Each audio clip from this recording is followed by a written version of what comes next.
Good evening, everybody. My name is David Morgan. I'm Arlington's environmental planner and conservation agent. Tonight's meeting will be conducted in a remote format consistent with the extension allowed to us by the state, affording us permissions under the open meeting law to conduct remote and hybrid meetings.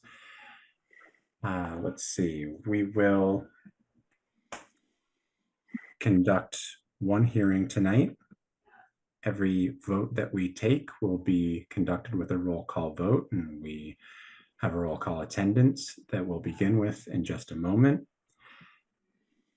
The chat feature is a feature that's allowed for these meetings. We generally monitor comments that are put into the chat, but do not respond to them. If it's a thing that starts to disrupt the Conservation Commission's processes, then we will disable that feature at the chair's discretion.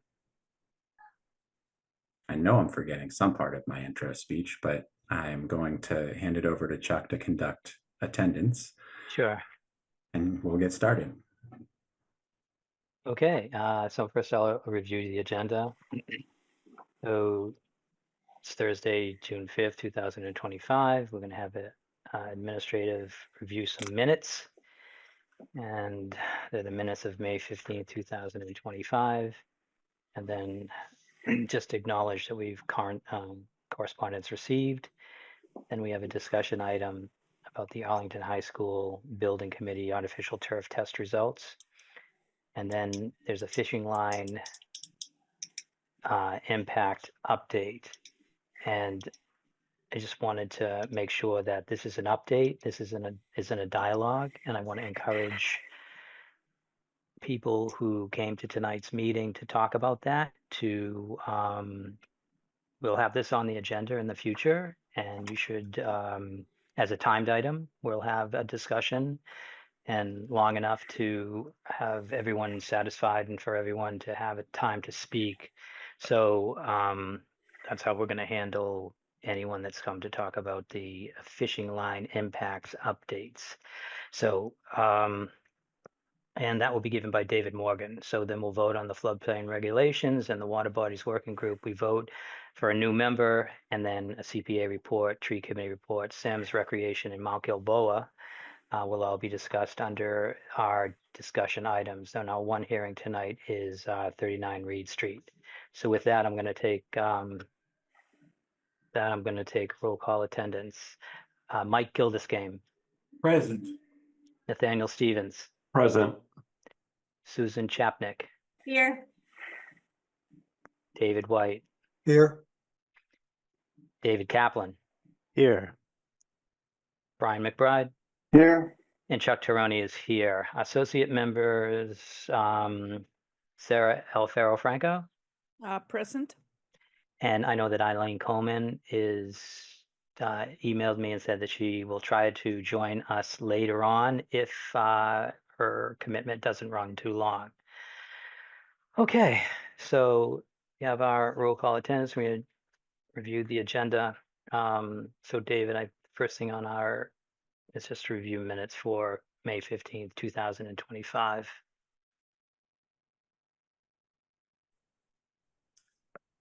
Jackie, have you got them handy? Or Nathaniel, since you have made the most recent edits, would you be willing to pull them up? I apologize, I don't have access to my regular files tonight. Sure. Yeah. Let me. Sorry, Jackie. Yeah, I if you have them here. Okay, go for it. Okay. Jackie.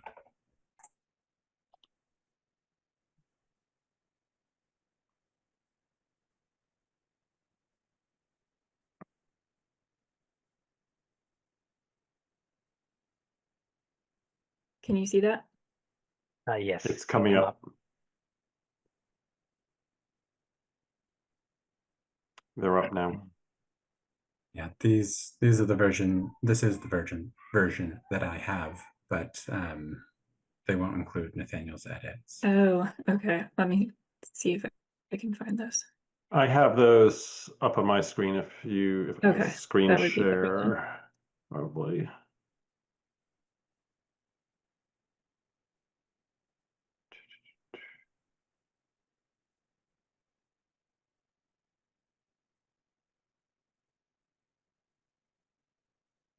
Can folks see them? Yes, coming through now. Thank you. Okay. Yep. All right, great. I think the only changes I had were right about here. Just trying to clarify, try to describe better the DEP appeals process that was ongoing related to Thorndike Field here. So made a few changes there.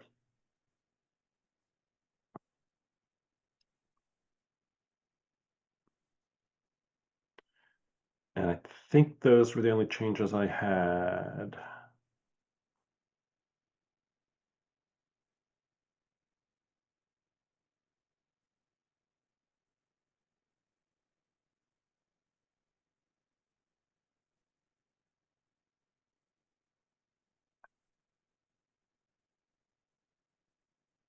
Did anyone else have any other changes? I could scroll to a section if people did. Yep. Comments on the hearing or Cook's Hollow. Nathaniel, I wasn't here at that meeting, but I noticed the Cook's Hollow closed and was voted with conditions, but the Yes, conditions okay. weren't listed in the minutes. Okay. Like usually we break them out. So I wasn't sure if, I guess that's okay as long as Yeah, it's not required to by doing the open meeting minutes law, but- understands what they are. Doing the permit understands what they are. That's true. We've Sure. issued that permit, so we're in good shape. Okay. And I think that was it.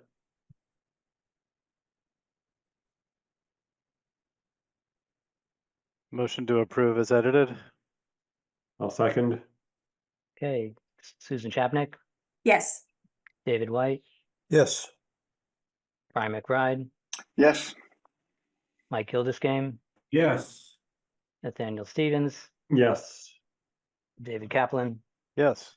and Chuck Teroni says yes. Right, moving right along.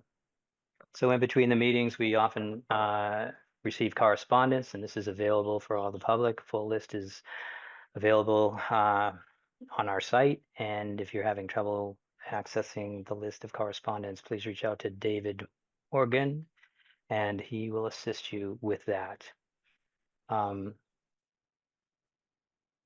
So I did want to kind of throw something out to the commission. I wanted to add, I know that someone's here for Citizens Open Forum, and I don't know how many people want to speak tonight for Citizens Open Forum. So I was wondering if you could raise your hand so we could find out. And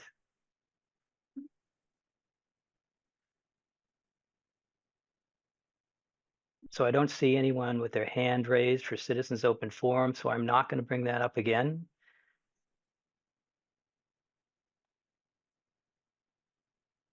Chuck? Yes, I'm not familiar with that term. What is that referring to? that's where the public would speak on a topic that they would like to introduce to the Conservation Commission for a future agenda.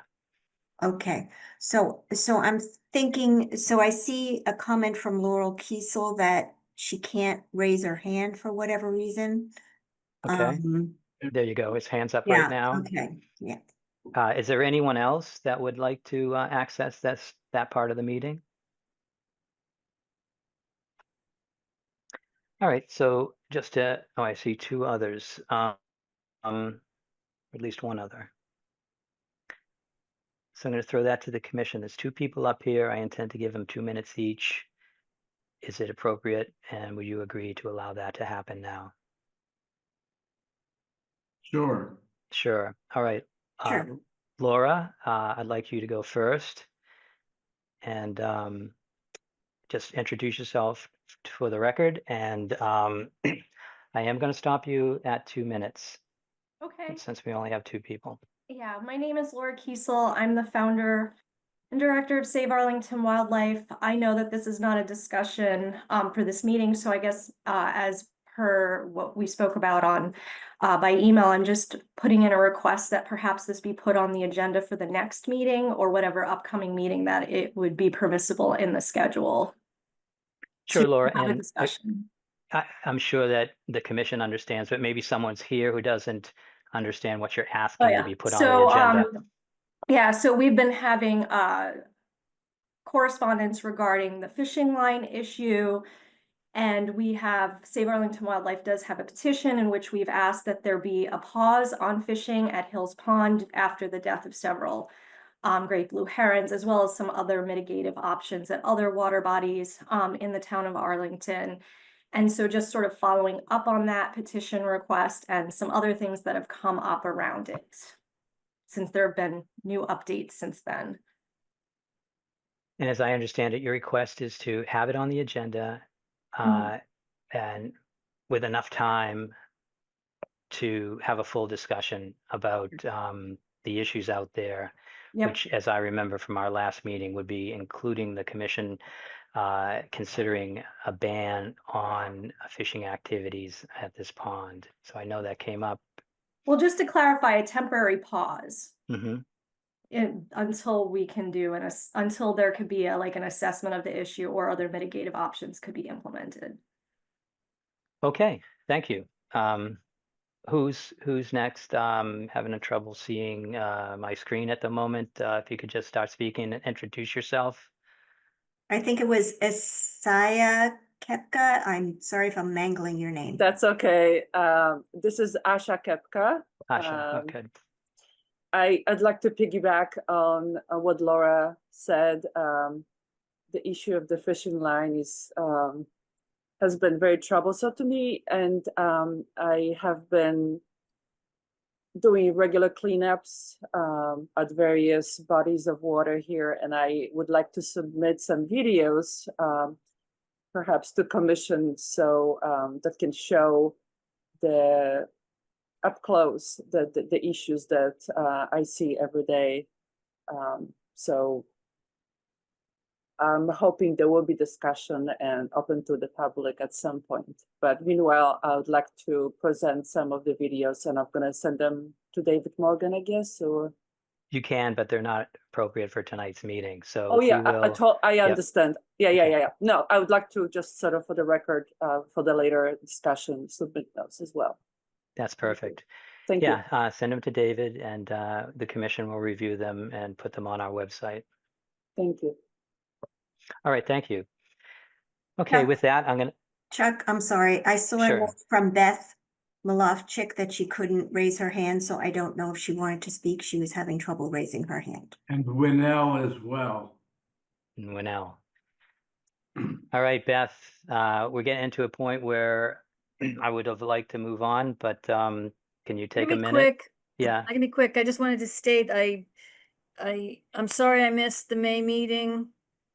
If you discuss the conditions at Cook's Hollow, I somehow missed that. That's all I'll say. Thank you, We Beth. should have a video available if you'd like to watch the meeting video, and we'll have meeting minutes.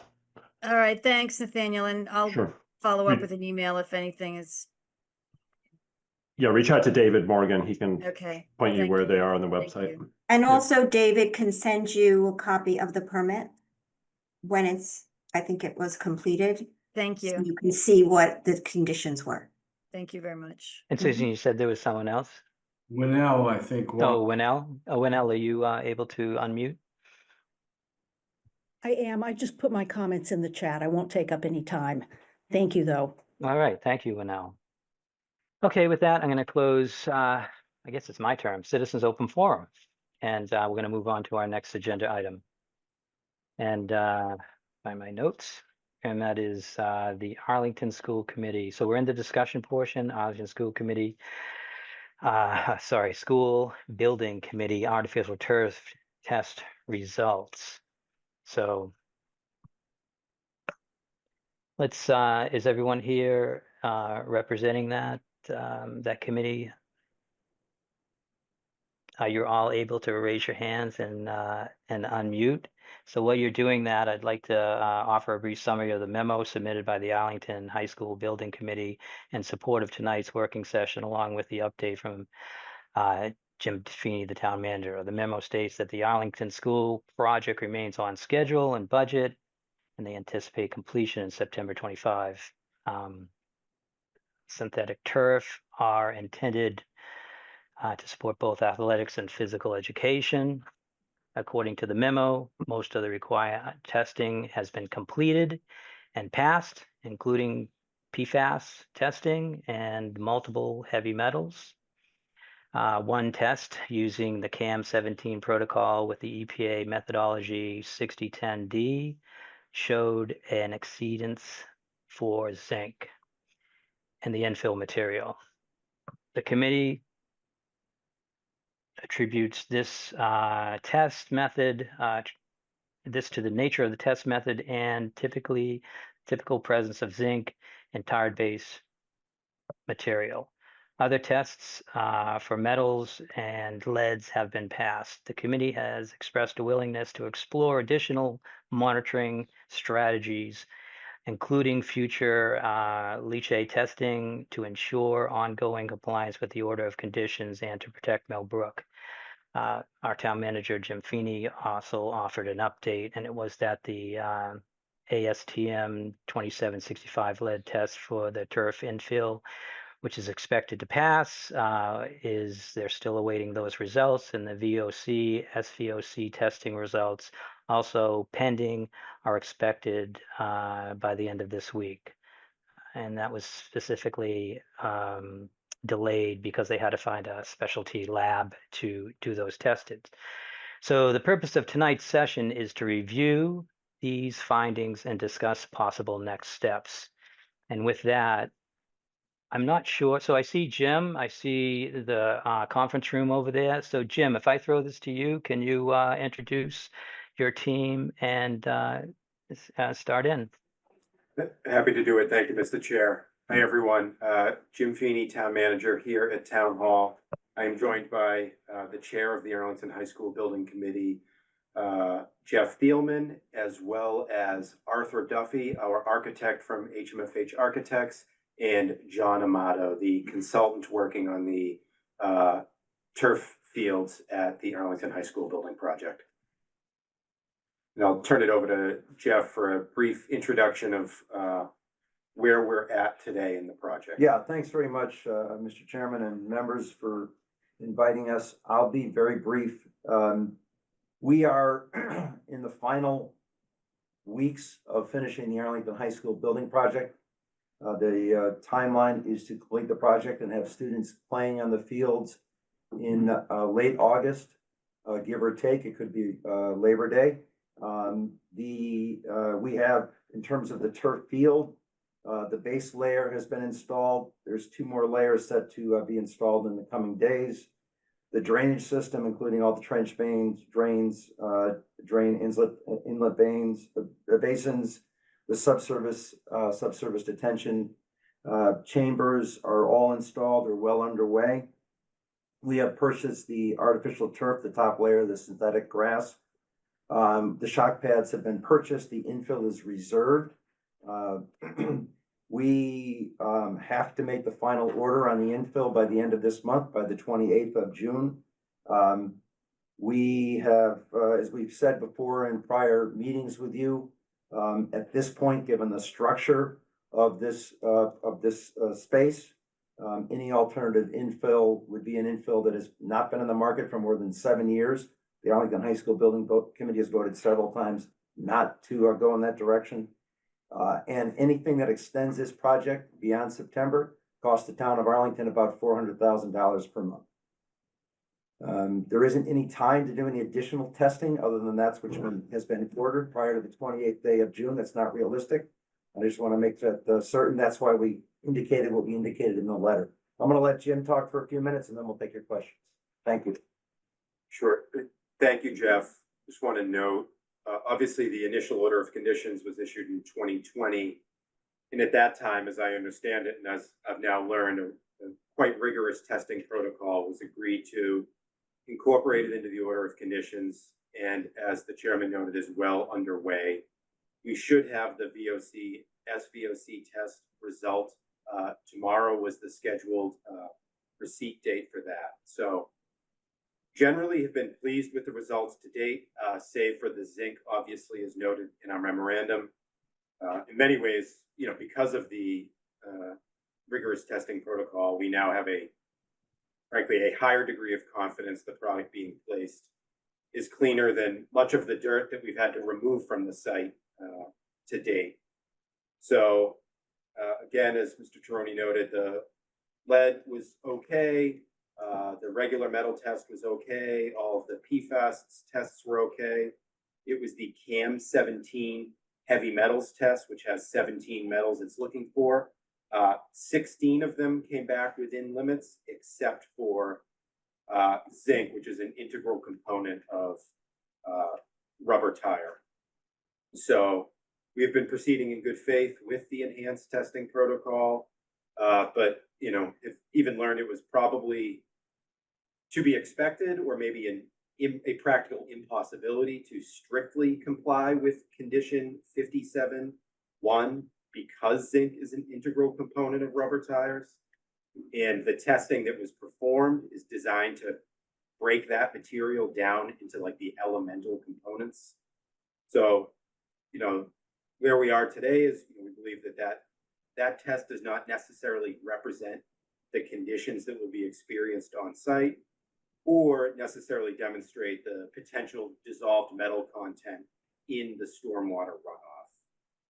So with that, we feel obviously we've substantially complied with the order of conditions to the extent practicable to date. But in sharing those results, we obviously wanted to have this discussion about, what to do with the zinc result. And we appreciate the commission putting us on this evening for a working session in furtherance of this topic.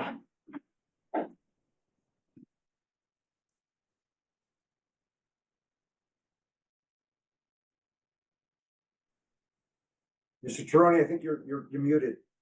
I can't hear you. Thanks, Jim. And it was muted. And it's, I'm going to go to the commissions in a minute, but I did want to ask, so it's the EPA method, the 6010D, you're saying that's a highly aggressive test. It's what you're, I guess is what you're leveraging this request on. How is it aggressive, and and how does it not relate to field conditions? Did you get it? So I will do my best. There are probably people who are more scientifically minded than I, but as I understand it, the test uses a very strong acid necessarily designed to break those bonds within the product and actually achieve or arrive at what the components that make up that product are. So once it's been dissolved or digested in acid, it then is exposed to extremely high temperatures, I think somewhere in like thousands of degrees, to further sort of break it down and be able to introduce it, the elements into the instruments. So I think really it's designed to test hazardous wastes that are likely to be in a landfill essentially for decades, if not 100 years, until they break down. Of course, I am not a scientist, so I would welcome anyone who's more familiar with it, but in layperson terms, that's how that test was described to me. And we're looking at a product that's likely to sit in this location for roughly 10 years and not necessarily be exposed to some really strong acid and or temperatures in the thousands of degrees. Yeah, I'll add that the test was designed and intended for hazardous waste, as Jim indicated, for characterization for landfills and what type of landfill it would go to. The crumb rubber is not considered a hazardous material. It's not considered a hazardous waste. It might be if it were buried and going to a landfill, but in its purpose on a synthetic turf, it's not a hazardous material, not a hazardous waste material. So the CAM 17 test was not intended for consumer products such as crumb rubber. It was intended for disposal and characterization of materials for disposal. Thank you. Just for the record, could we get your name? Arthur Duffy, HMFH Architects. Thank you.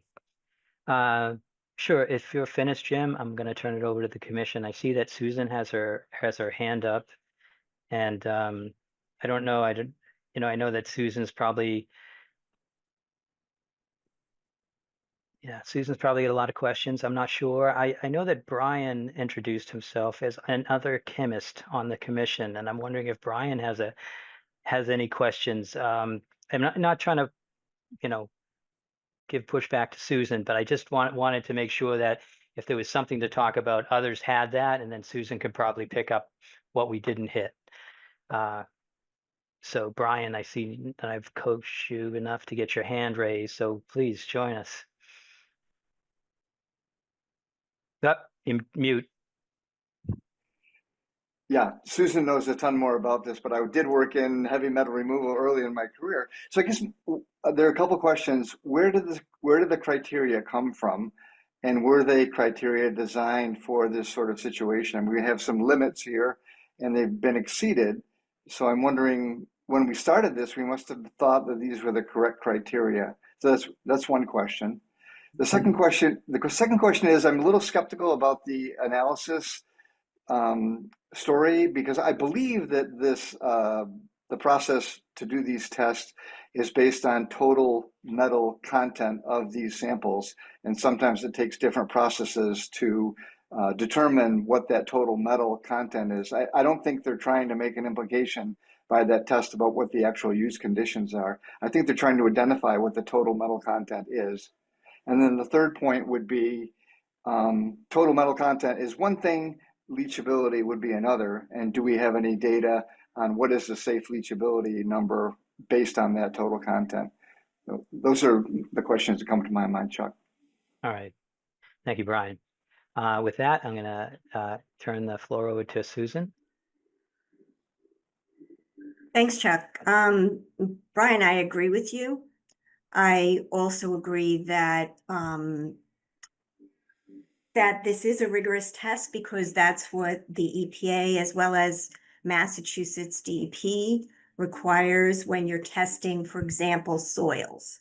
So obviously we all know we have no testing protocols for artificial turf materials per se, for the blades or the infill or the shock pad.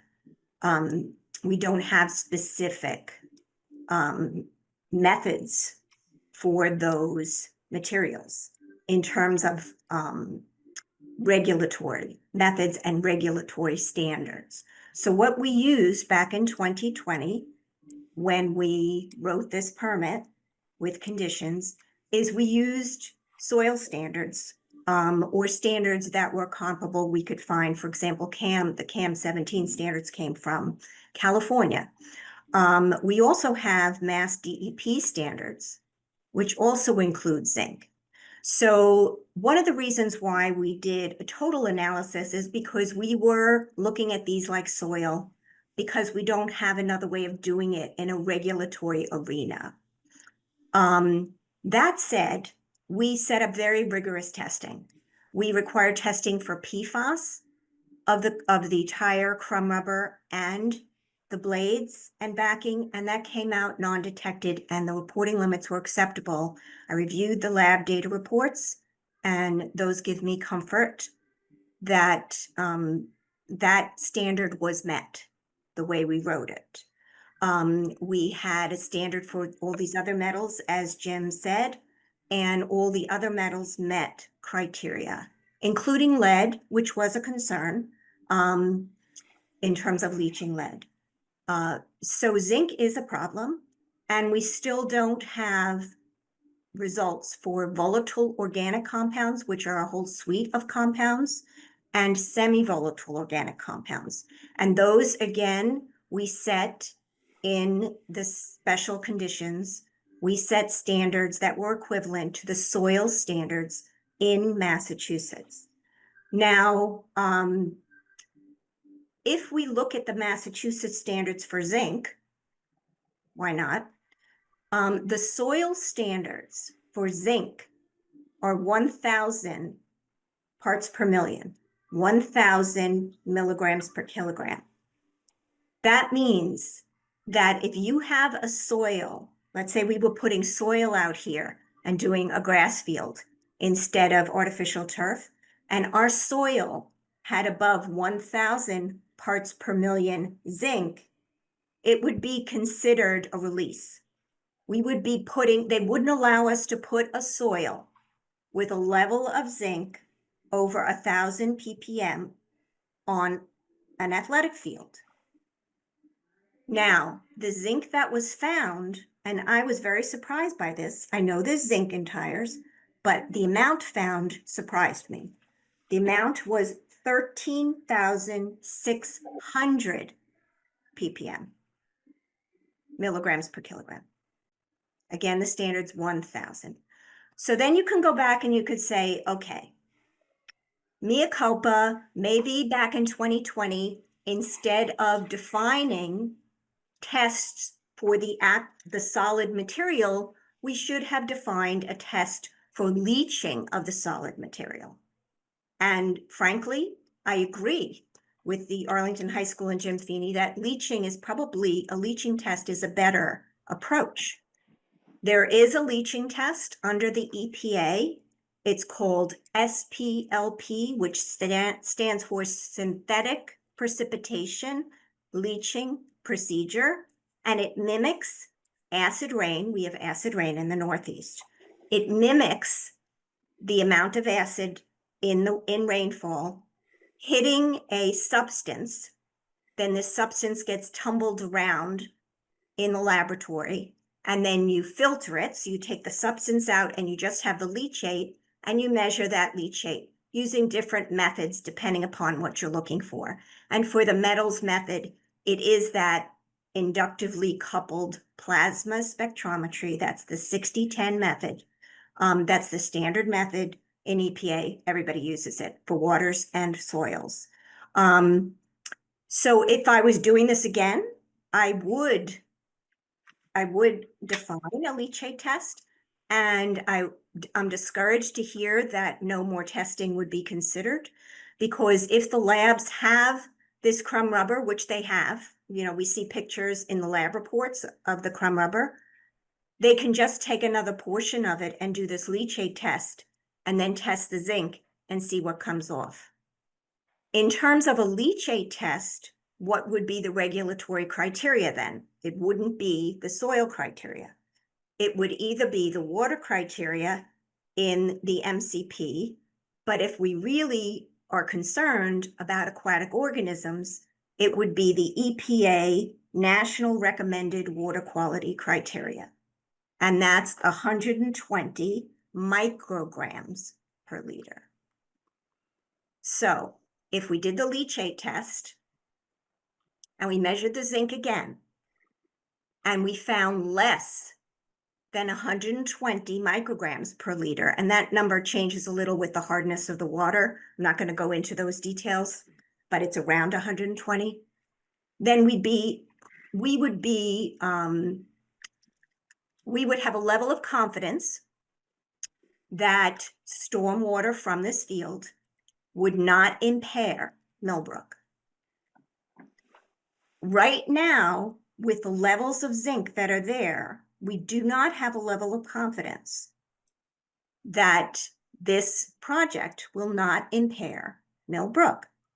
We do have filter baskets, we understand, to collect this infill in the stormwater system. But if the zinc leaches, I don't know if it does, we didn't do the test. If the zinc leaches, then having those baskets is not going to help reduce zinc getting into the wetland environment. because it will, the rainfall can just keep percolating through whatever's in those baskets, as well as the field itself.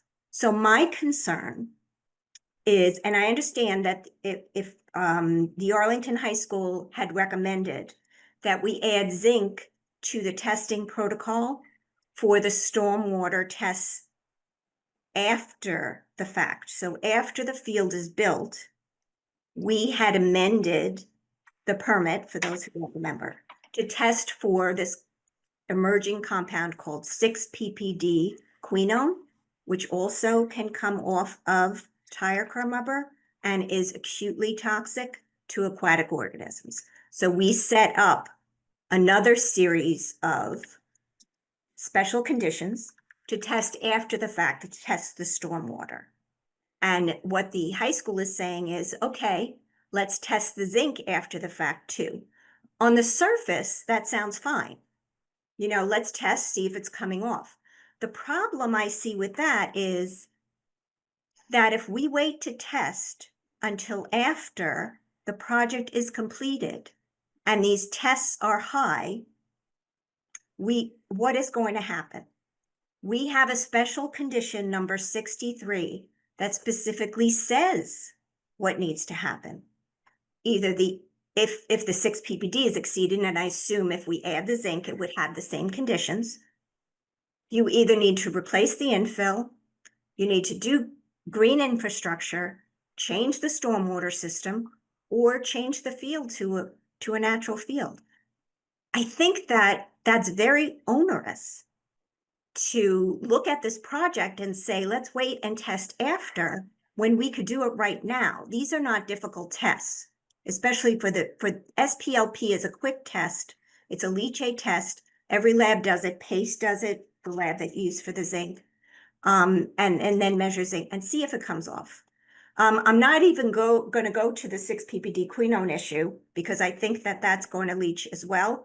But even if we just focus on the zinc, because we see it's in the total infill at a level that significantly exceeds Massachusetts criteria for soil.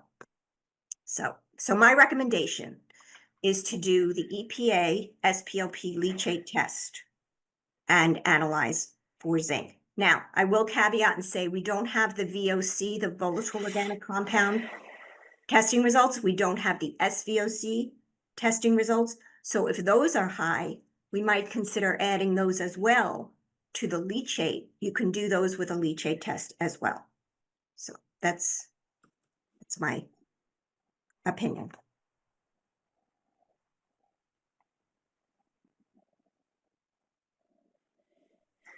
Chuck, you're muted, Chuck.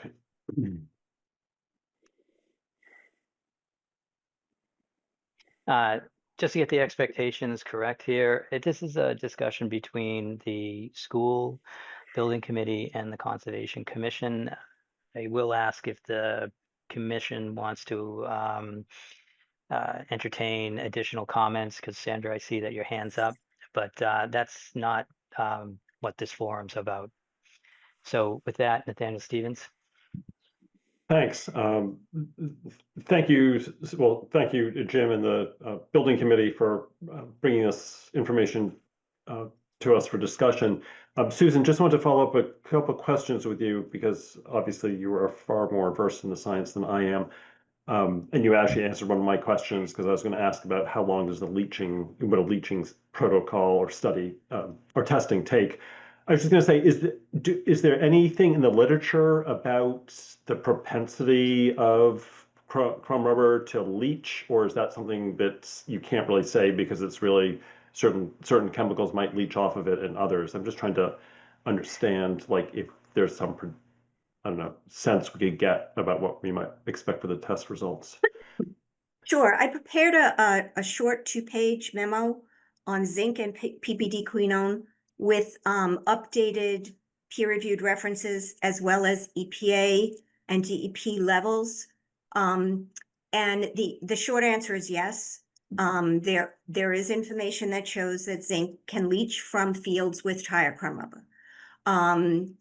Does that mean it's going to leach at the same levels? Is it going to be toxic? Who knows? Because the tires come from all different places, and Right. tire crumb rubber can be very heterogeneous. So, you know, I've seen tire crumb rubber with really high lead. So I was impressed that there wasn't lead. So it does come from different places, and I can't say what's going to leach or not. All I can say is the leach method is a standard EPA method. It standardizes it on, so there's a leachate for east of the Mississippi and a leachate for west of the Mississippi, because they change it based on the pH of the rainfall. So it's set up regionally by EPA for this, and it's a standard test. The leachate test takes 24 hours, and then you analyze the sample like you would analyze it, you know, on the instrument with the EPA methods. So I think it could easily be done, you know, by a lab within 2 weeks or less. Thanks. And is That's it a my cost? experience. It sounds like it wouldn't be an extraordinarily costly procedure. No, the Okay. leach typically runs $35 to $50 a sample, depending upon your lab. Okay. And is there, and this is really going to expose my chemistry knowledge or ignorance. Is there any indication that does this high zinc level give us any indication or hint about what the remaining tests might reveal? Would we expect like the VOCs then to be equally high or low? I mean, any correlation there? Usually metals don't correlate with Okay. organics. Yeah, so I couldn't tell. Okay, thanks. And I guess I will say that the PFAS sometimes correlates with organics, and the PFAS being low gives more comfort that maybe the other organics will be low, but I can't say. Okay, thanks. I guess a question for the Jim and the building committee is, when do we expect the remaining test results? We were told by the contractor that the lab has received them and they're in queue for being tested. The initial word from the lab and the manufacturer were the week of June 5th. So hopefully tomorrow, but we haven't got an update to confirm exactly when those two, the VOC and SVOC test will come through, but it should be very soon. Okay, thank you. That's all I have for now. Thanks. All right. Thank you, I'm gonna everyone. go to Jim. Sorry, I'm going to go to Brian McBride. Yeah, just a follow-up question about sampling. Were there many samples taken from the material to be used on the field? And if so, were they averaged? It seems to me it looks like just one sample, which seems like a risky proposition to me. And then the sort of related question would be, how does that, the data that we're seeing here, did the vendor respond at all about these levels? And was it surprising to them, or were they something they would expect? As far as we did get a second 6010D test, a CAM17 protocol test for rubber, but it was the manufacturer did it from the same batch of product as opposed to a second batch sourced differently. We have asked for that. We are waiting for that one as well. But we don't, you know, learning what we know now about zinc being inherent in tire manufacturing, we don't expect that to be significantly different, but we could be surprised. What was the second question? Sorry. Yeah, those are the two questions. What did the manufacturer think about basically 1.5% zinc? Is that normal or not? It sounds like they said you're hearing that it is normal. No, I'm saying I don't think the manufacturer does many CAM17 EPA these sorts of tests that are designed for soil. So it's not a common test that the manufacturers are doing. Okay, thanks. Brian, to elaborate on that, it's the ASTM 3188 standard specification for extractable hazardous metals and synthetic turf infill materials.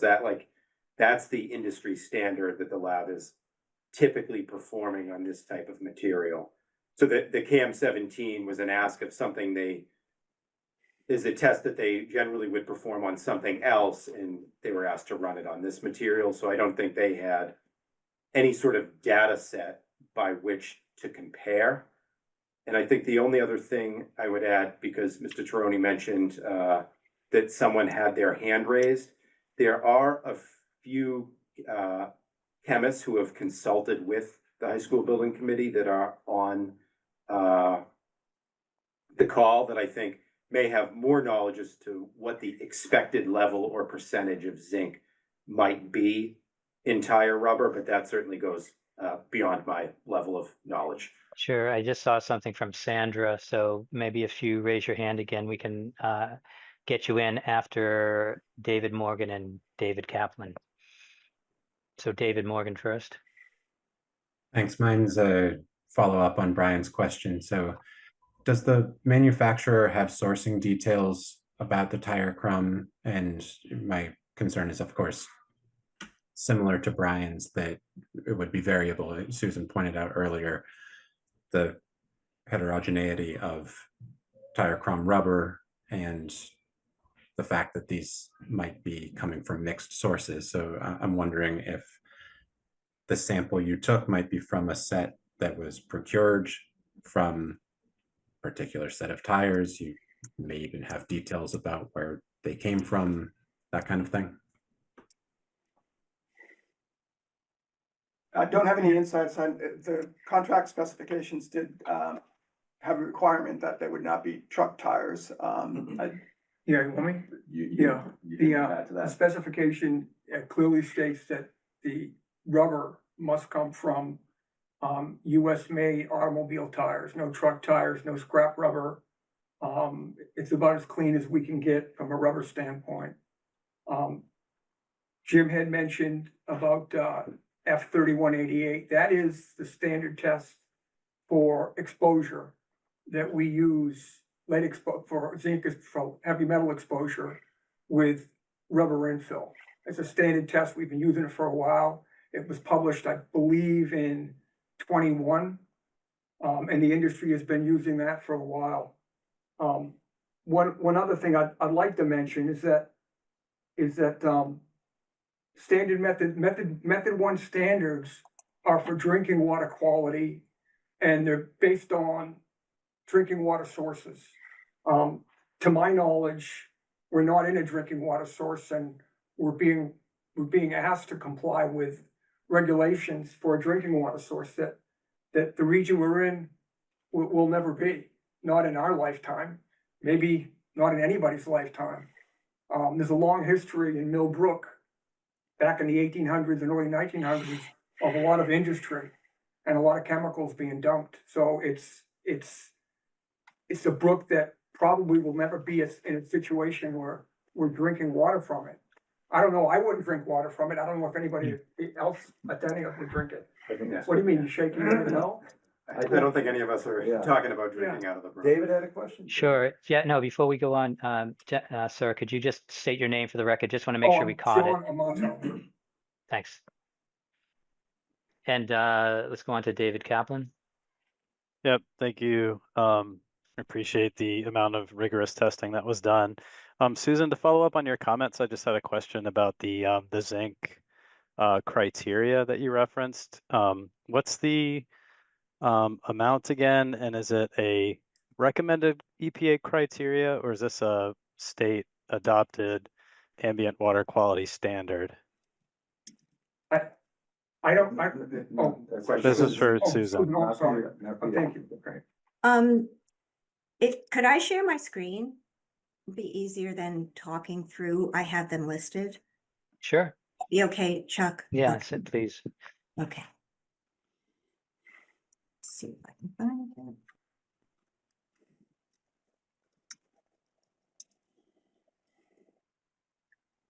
Do you see that? Yes.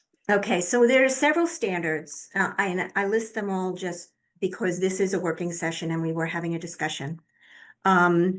So if you're looking at zinc in water and you're looking at the toxicity to aquatic organisms, the EPA criteria is the EPA National Recommended Water Criteria. And then we look at fresh water for aquatic life, and you can see there zinc, freshwater, acute level, and chronic are the same, 120 micrograms per liter, that's parts per billion. If you look at human health, and it's interesting to me that we were talking before about the Method 1 standards being for drinking water. That's not totally true. The Method 1 standards that are GW1 and GW1S1, S means soil, GW is groundwater. Those are drinking water standards. The GW2 and the GW3 and the S2 and the S3 are not. However, interestingly enough, zinc is much more toxic by orders of magnitude to aquatic organisms than to humans. And you can see that here, if you look at the human health criteria, which I listed as well for comparison, we can drink water with 7,400 micrograms per liter, that's parts per billion of zinc, with no problem. That would kill the fish in Millbrook or anywhere, aquatic fish. So zinc is much more toxic to aquatic organisms than it is to humans. So even if we want to use a human that's why I'm talking about that. So then let's go down and look at the standards. If you look at the Massachusetts DEP, the S standards, so S1 is drinking water equivalent. S2 and S3 are not. They actually are all the same for zinc at 1,000 milligrams per kilogram. You can see that here, 1,000 milligrams per kilogram. That's ppm. So what we found is a great exceedance of this. Granted, again, we don't know how much is going to leach off.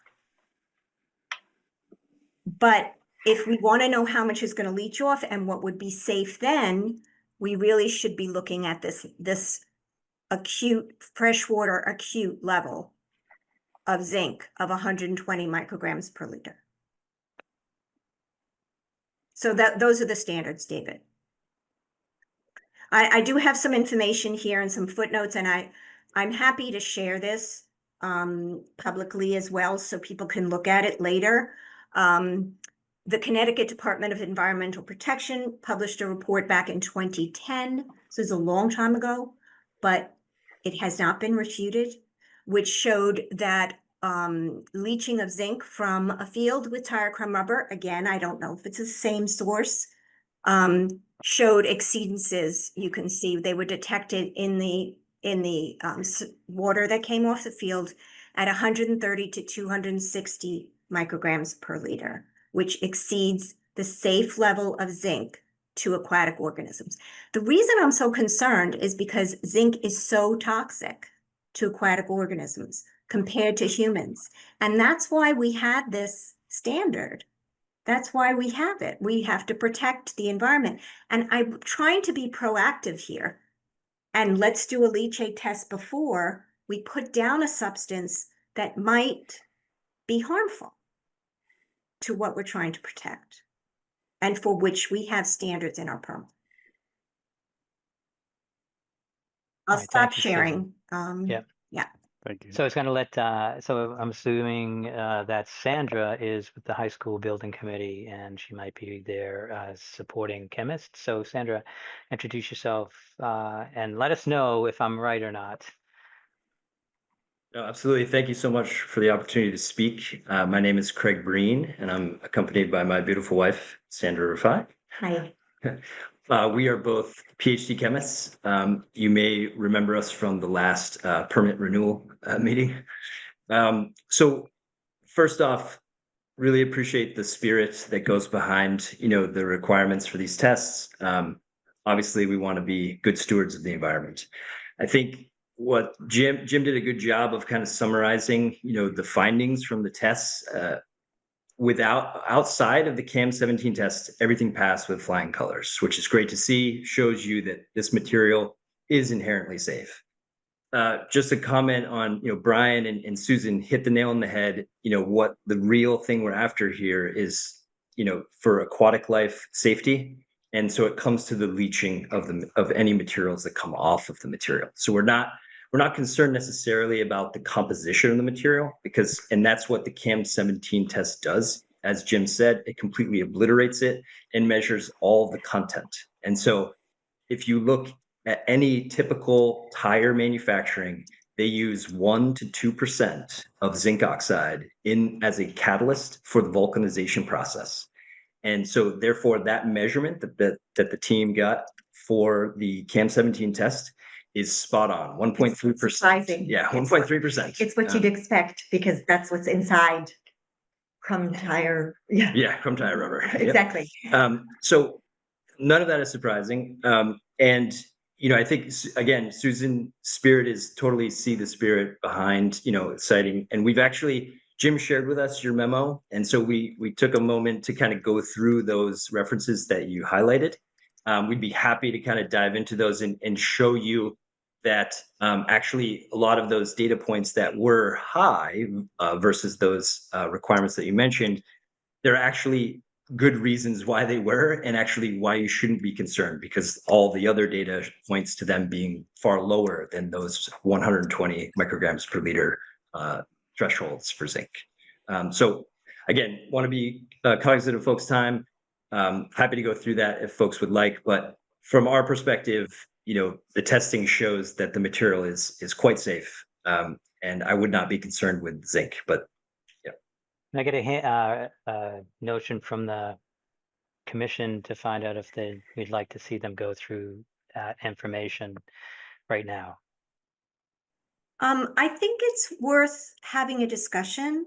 I don't know if you want to do it now or in a smaller group. That's up to you in terms of time.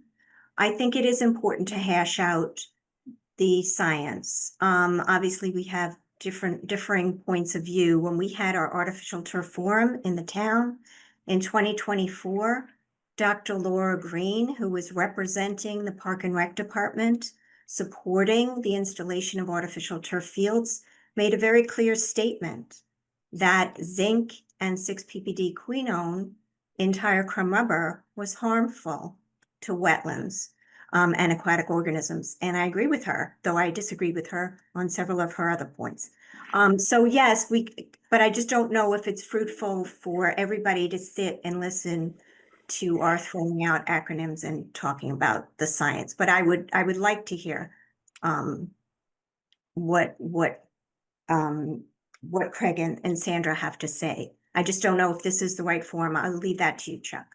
Sure. How much time do you need, Craig and Sandra? We can go through it quickly. Yeah, we can go through pretty quick. Nathaniel, do you have, I noticed you unmuted. Yeah, thanks. I was going to say it would be more helpful for me. I don't think I've seen Susan's memo, and am I missing it in the Google Drive, or is it posted for other people to see as well? No, what happened, what happened, Nathaniel, is that we got the data late, and I reviewed the data, and then I put this memo together really quickly, and I really just sent it to Jim and Chuck and David, and it didn't get posted because I didn't know where we were going to go with it. So I do hear what you're saying. I think it's if we have this dialogue, we could have it, but then you don't have the opportunity to look at all the information. Yeah, I guess my druthers would be to have a sort of a working group, and maybe Sandra, and I'm sorry, I'm forgetting her partner's name already. Sorry about Craig, thanks. Could discuss it with Susan, and then it might be helpful. Because again, if you threw it together quickly, you might, in discussing something with them, it might, I think it'd be more fruitful discussion to have you guys discuss it offline and then maybe present a summary to the rest of the commission. That's my preference. Sure. So let's, sounds like we're heading to a second night of review. I know, Brian, you have your hand up. Jim Feeney, so it looks like Craig and Sandra and Susan would like to discuss this, but I'd like to know what your thoughts are on that, and if you'd want to add anyone to that group. Well, thank you, Mr. Troney. I do think, based on what I saw from the chemists that they sent, they probably would be able to go through it relatively quickly, and I think it would at least answer a few of the questions that were asked, especially by Mr. Kaplan with respect to some of the levels being aquatic life screening values and that they're entirely distinct from the recommended ambient water quality criteria. So I think it may help answer at least some of the questions tonight that a few commissioners have asked. Okay. Brian McBride. Yeah, just a quick question, Chuck. I just wanted to make sure I capture Sandra and Craig's thesis. And so I think what we're seeing is that this 1.5% zinc in this crumb rubber seems typical to them based on their knowledge of the industry. But at the same time, their thesis is this is not harmful. And is your theory because so little is leached? Is that the kind of connection between those two seemingly contradictory things? Harmful. That's correct. So it's in the CAM 17 test, you're looking at the composition, right? So that's not, you're not getting 13,000 or 1.3% going into the environment.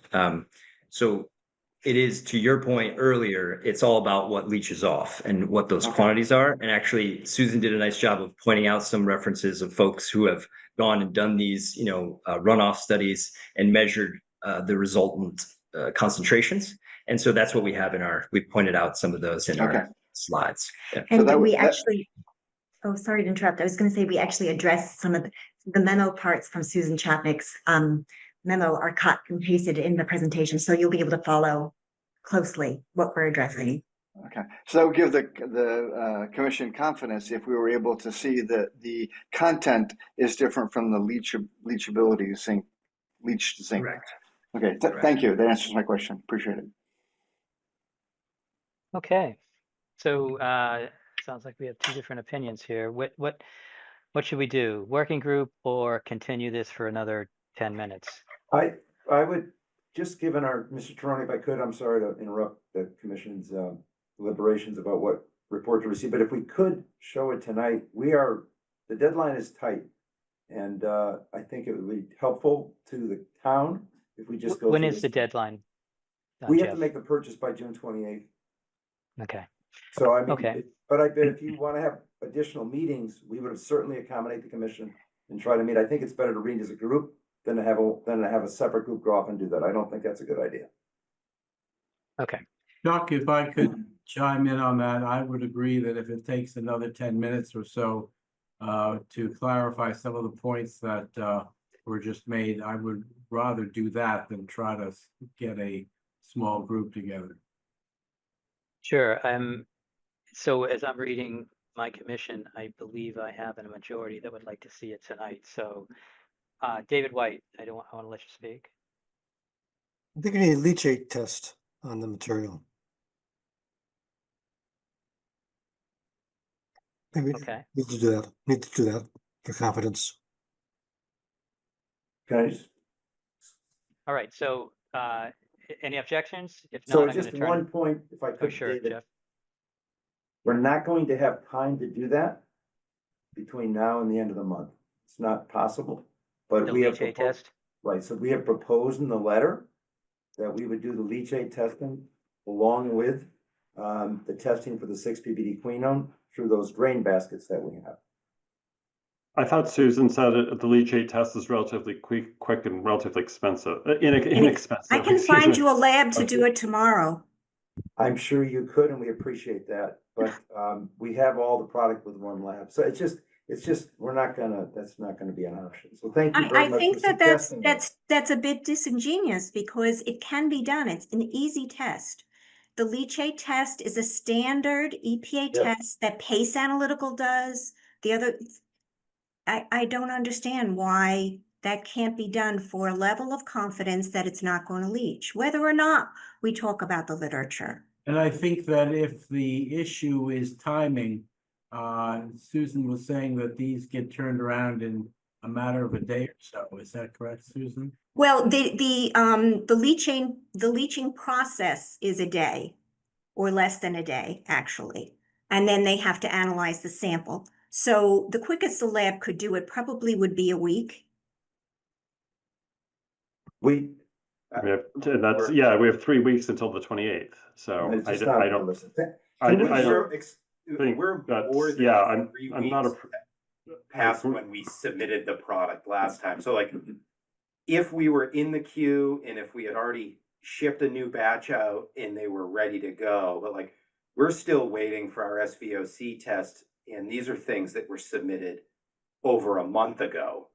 So, right, if it was our own lab and they had already been sent a new sample of product that was going to be used on our site and we were next up in queue, I agree, it seems like it could be practical for it to be achieved, but like we don't even have all the results yet for something that we submitted really, back much earlier into May. So the practical reality of the turnaround time is it's not necessarily as fast as we might expect. And we've tried to get every rush we could because we wanted to have every result for this evening, and even then we still weren't able to achieve that after a 3 to 4 week protocol. I hear you. We have a standard. It's in the permit. You've had the permit. This part of the permit hasn't changed since 2020. But it I'm had sorry. to be run. Yeah. But Susan, it had to be run as per the permit on the product that was going on our field. So we couldn't just get a sample, 4 years ago from a pile and run a battery of tests on it. It had to be relatively close to when we secured our order with the manufacturer and they set aside, product that's on hold for our fields, where we tried to adhere strictly to the conditions. And I only know that because I asked the same question, why didn't we run this, X number of months ago or years ago? And it was because of the requirements of the order of conditions that required us to perform this. So it's sounding like no matter what information is getting presented to the Conservation Commission, the high school is not going to provide any more testing except for the VOC and the SVOC results that we don't have. And that we are going to have to make a decision whether we're going to allow placement of this material that does not comply with our permit conditions without any additional information. I'm just trying to get more information to kind of assuage that. But we'd like to give you more information right now. We've been asking for that for 10, 15 minutes. But you won't be giving any more testing information. Can we present and then we'll go from there? Let's do that. I would just say it was also the testing that you've acknowledged was maybe not the right test for the application. So we are doing that, and now we will have to pivot to a different round of tests. Certainly willing to do that after the fact, because I think we feel fairly confident, and you'll hear more about that from our guests. I do have a question for you, Susan, also just big picture, trying to understand the criteria and whether or not if we measure the leachate in a lab and we measure the leachate in our test port, in all of that, in either case, it is going to a millbrook that might be diluted with water that's coming from the watershed miles upstream. Does the testing protocol have any acknowledgement that the drainage water is a small portion of the water that's coming through the millbrook? And if we had 121 mg UGs versus liter, that's this much water going into a stream that's this much water. Is it still equivalent to base the results in the harm for aquatic life on a portion of the water that's that the field is exposing millbrook to? Yes, you're absolutely right. There is dilution. So the beauty of this EPA method, this SPLP method, is it already includes a dilution factor in it. This method was created for that. The dilution factor is 20, which is reasonable. So it already has a dilution factor of 20-fold included in the method, so that when you look at the results from this leachate test, you compare them directly to a regulatory standard without further dilution. And that's the beauty of this test. It's included. You are exactly right. Thank you. Mhm. Okay, Commission, where do we stand with this, with Sandra and Craig and talking about this tonight? I know Nathaniel didn't, wanted some more information. No, I guess I'm fine if they can do it quick, like in 8 minutes or something, but I think it's going on. I'm also, I guess we have to deal with the zinc. I'm also wondering wait until we have the VOC tests, because what if that's going to explode? I don't know. I guess we have to Yeah, I deal was with going to this turn this tonight. back to Jim and ask him, what are you looking for from the commission tonight? Because it does sound like what we're going to go through with Sandra and Craig is not going to be all the answers. And that's where we're going to be. We're there now, and we're going to be there after this presentation. So what are you looking for from the commission? Chuck, what I was looking for is to, I feel like we're in a similar position that we were in this time last year, where 6 ppd quinone was raised as an element of concern, and there's some uncertainty about the testing method. It is still a screening value, not a regulatory value. As I look at the investment the town is making now, but the commitment we have to maintain to the Millbrook in the long run, what I saw as, possibly the ideal outcome in sort of my role in trying to balance all of these competing interests is noting, like, okay, here's this field, there are potential risks. We've installed a sampling port on this field, and we've already agreed to pull samples at certain intervals to look for 6 ppd quinone. At the same time, we're pulling those samples and sending them off to a lab. Now, do we have, based on these results, do we have the evidence we know we need to say, geez, at the same time we're looking for 6 ppd quinone, should we not be looking for zinc to see if there is a particularly harmful level of leachate there, and then comparing it to screening values and determining what's next? Like that is the real world conditions, right? That's what is actually going into the brook. And I have now learned from a bunch of these lab tests, and no offense to any of the chemists in the room, chemistry was not my subject. These methods, I'm just not sure they fully express or replicate what's happening in everyday life in Arlington on the field. And I feel the most comfortable with, well, let's actually test the water that's coming off the field, because then I know what impact we're having in Arlington. And that could impact this field in the future, could impact decisions that get made on other fields that are built in Arlington in the future on resource areas. Like, I am very much so in favor of just collecting some real world data so we all have the information we need to inform future decisions. I sort of see it as arriving at the place we arrived at the last time we went through this process with the new information for 6 ppd quinone. But thank you for the opportunity to say that. So Mike Gildesking. Yeah, thanks. I have I guess a question that's sort of bugging me, and that is, if we were to go ahead and install this field fully, and if subsequent tests were to show that zinc leachate is above the standards set by the state, then what? What does it mean in terms of, does the Department of Public Health say you can't use it, or what happens if that, in other words, if the leachate test is done at some point in the next few months and it finds that zinc is high above the standards, then what?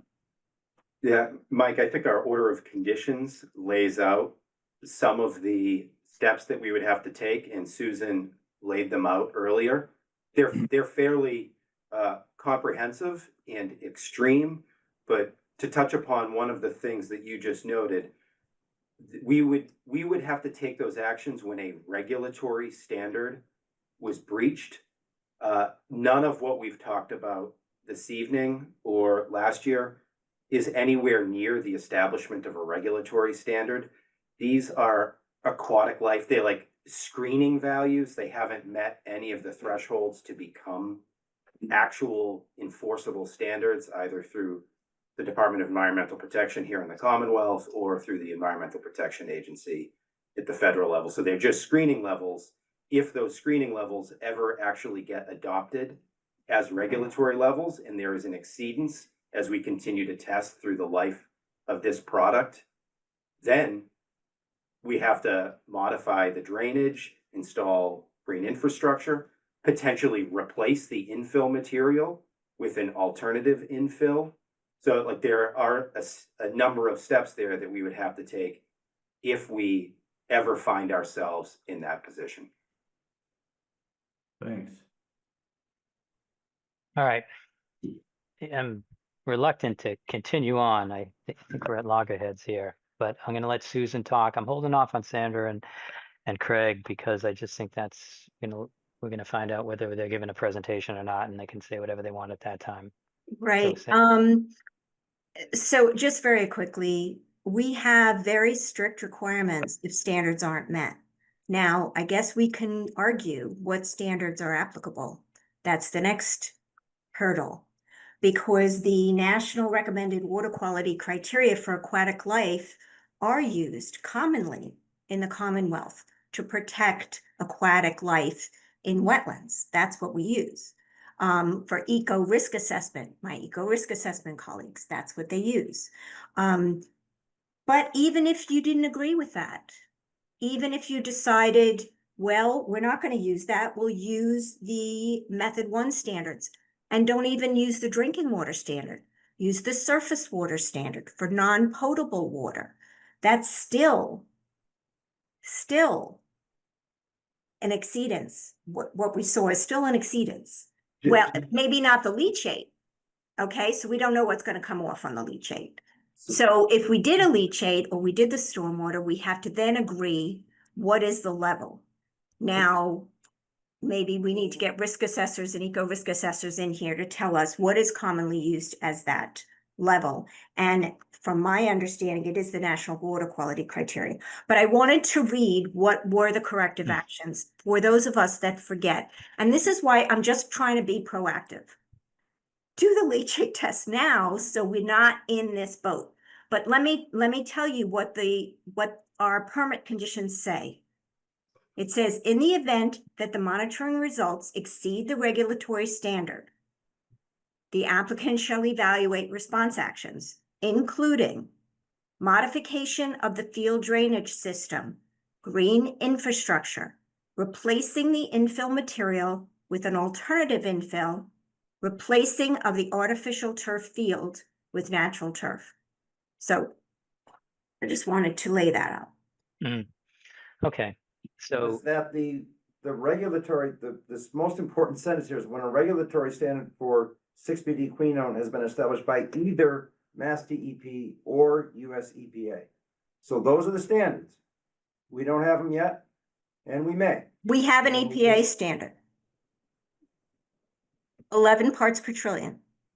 Thank you. Now it is a screening standard, but that's a standard. It's a screening standard, but well, it's a standard.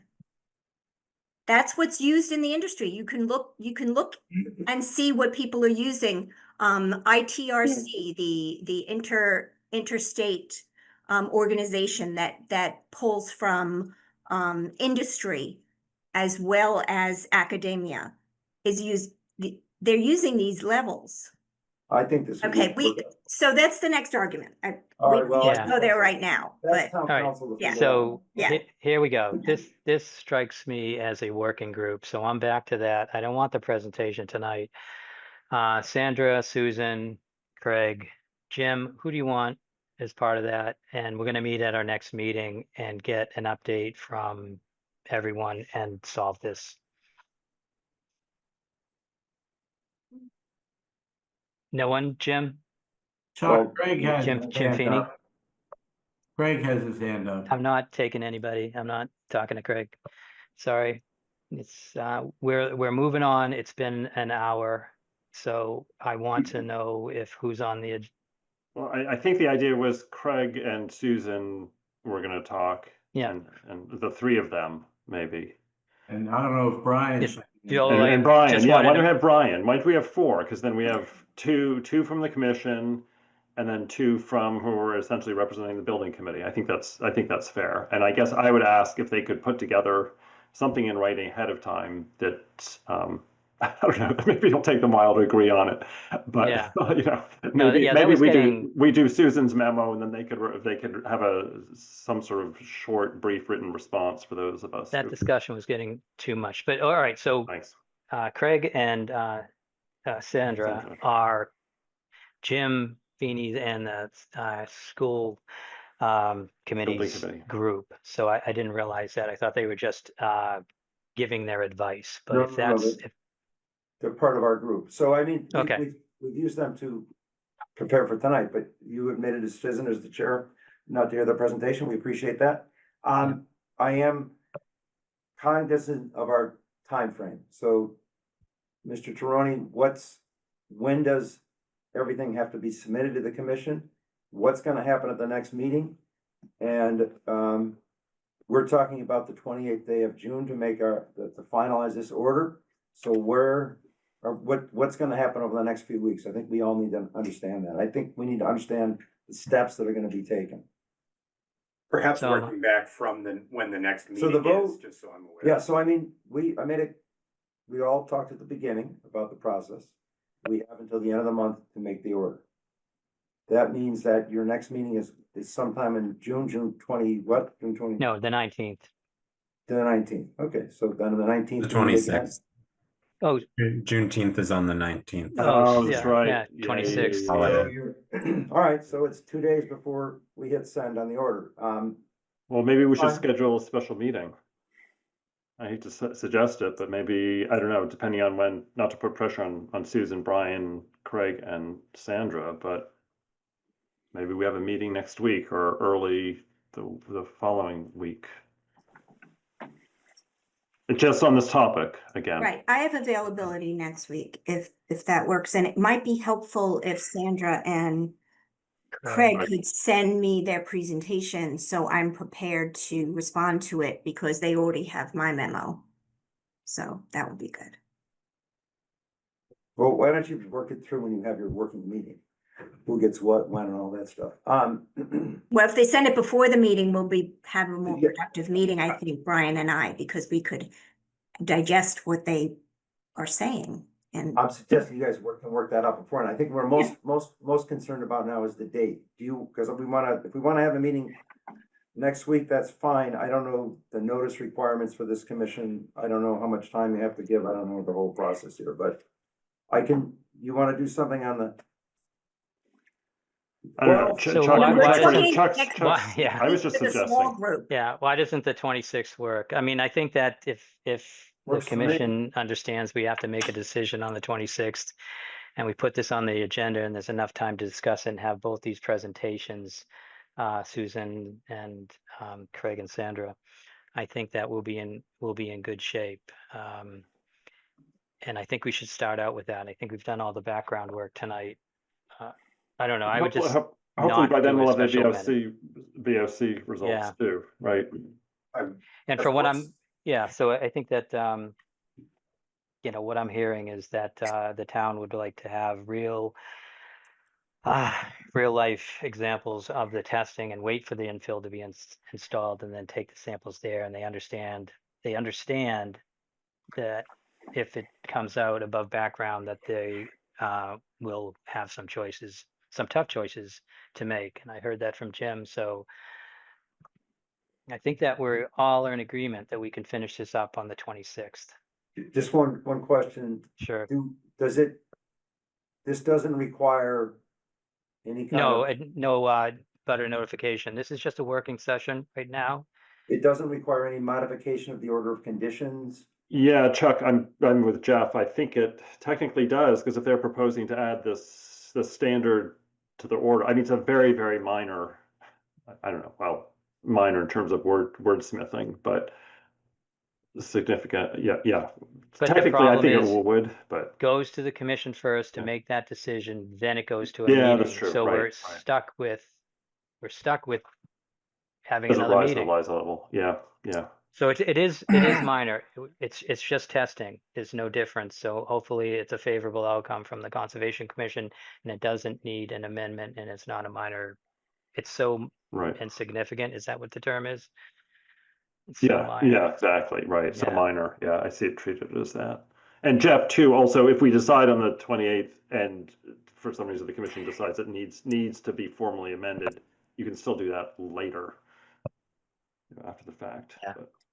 But It's just, and you understand, Jeff, that we're forced to do this. This is not a vote we can take tonight. We have to put it on the next meeting according to our regulations. We need to decide whether it is something that the commission wants to look at as an amendment first. So we weren't prepared to take that step tonight. It wasn't on the agenda, and we'll have to put it on the agenda for the next meeting. Well, I guess that's what he's asking, Chuck, is do we put it on the agenda for the next meeting as an amendment, a request to amend the permit?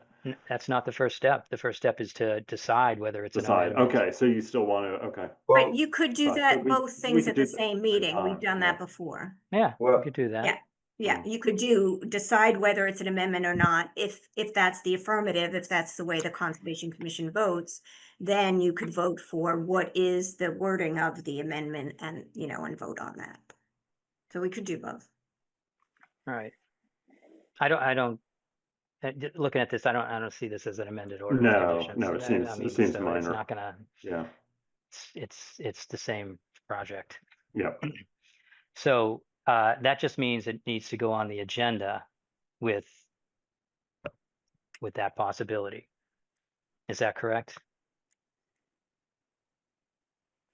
Are you asking me? I'm just Or asking the commission in general? yeah. No, I'm actually making a statement because I know it does, because that's what happened the last time. So we have to. So that's Susan, me, and David. We always have a meeting beforehand. We'll have to get the agenda right and put the right terminology on there, so we're able to accommodate an amended order of conditions if we need to, but at least to be able to take that vote. Can I clarify, for the building committee's sake, abutter notifications and legal notice with regard to an amended order?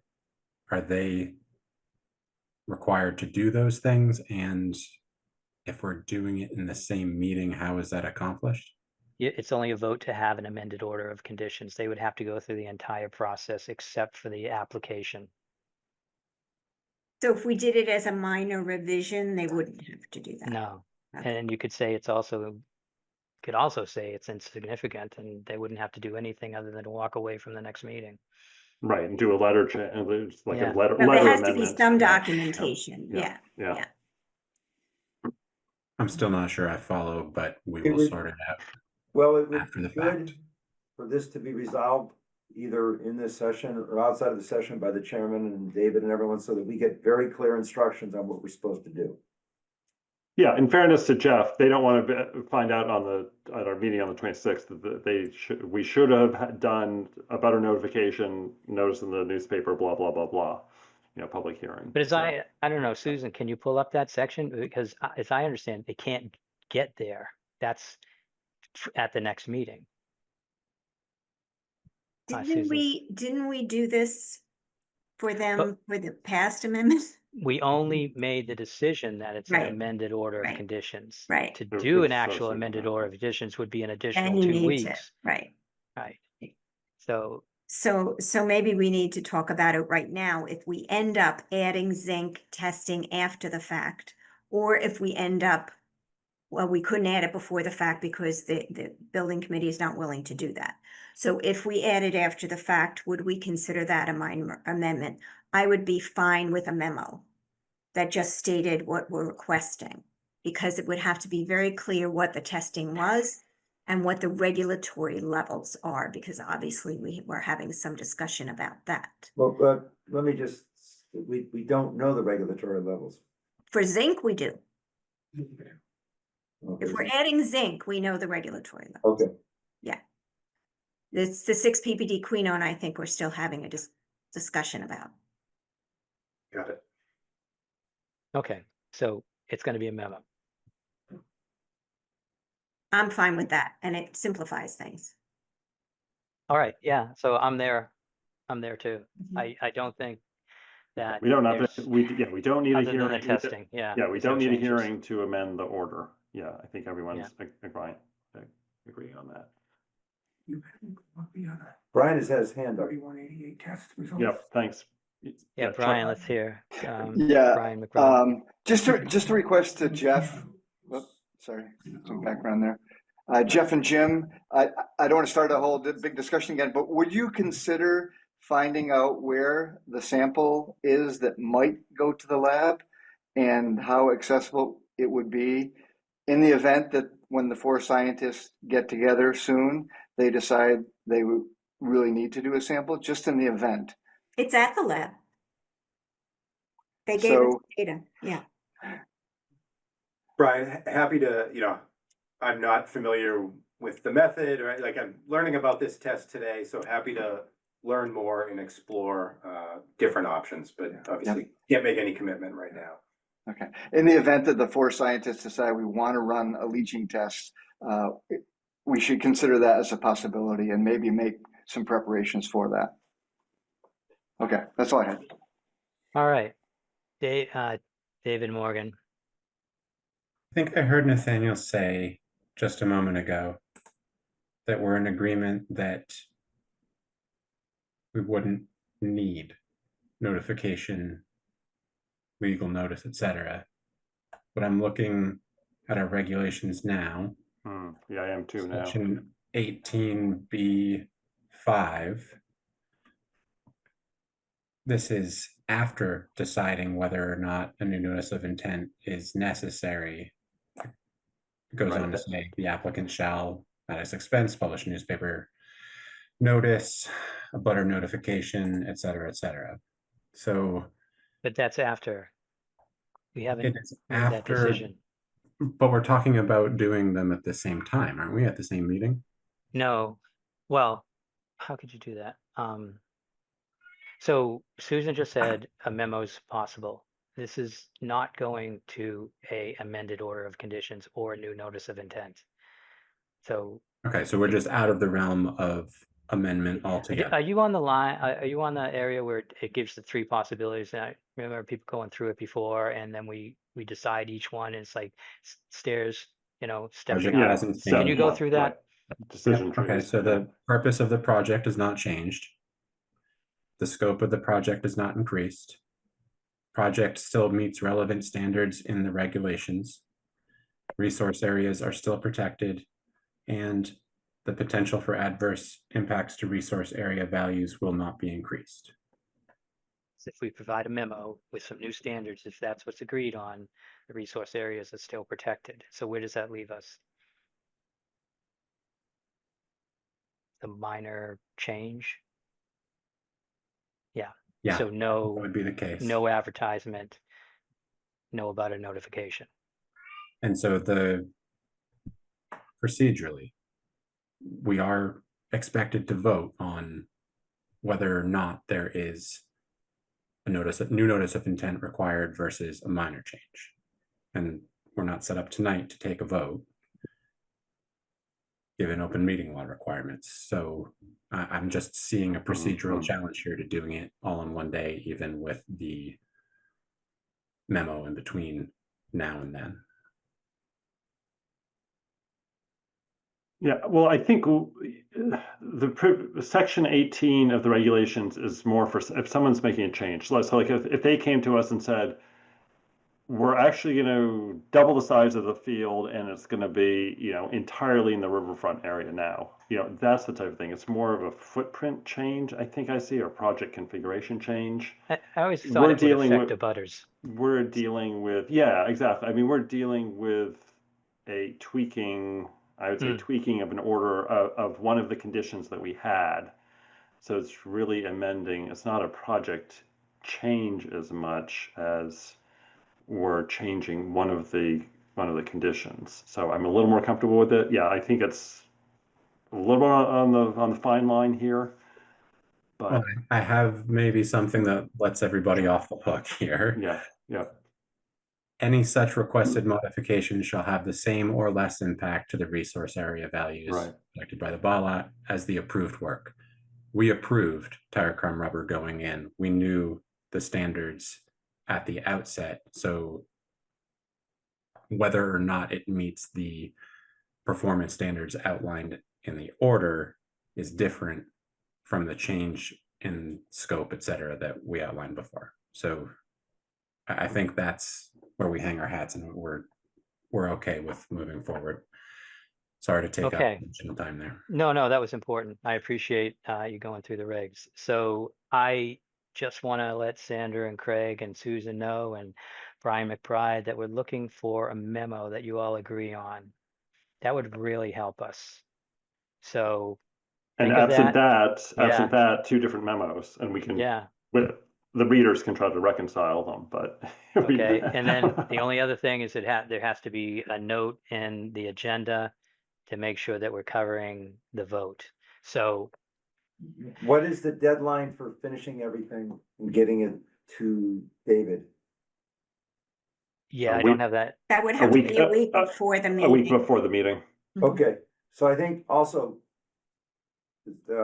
Sandra and Craig are advising us, and so we're gonna have at least one member of the Arlington High School Building Committee be part of this working group, and I'll figure that out. Okay.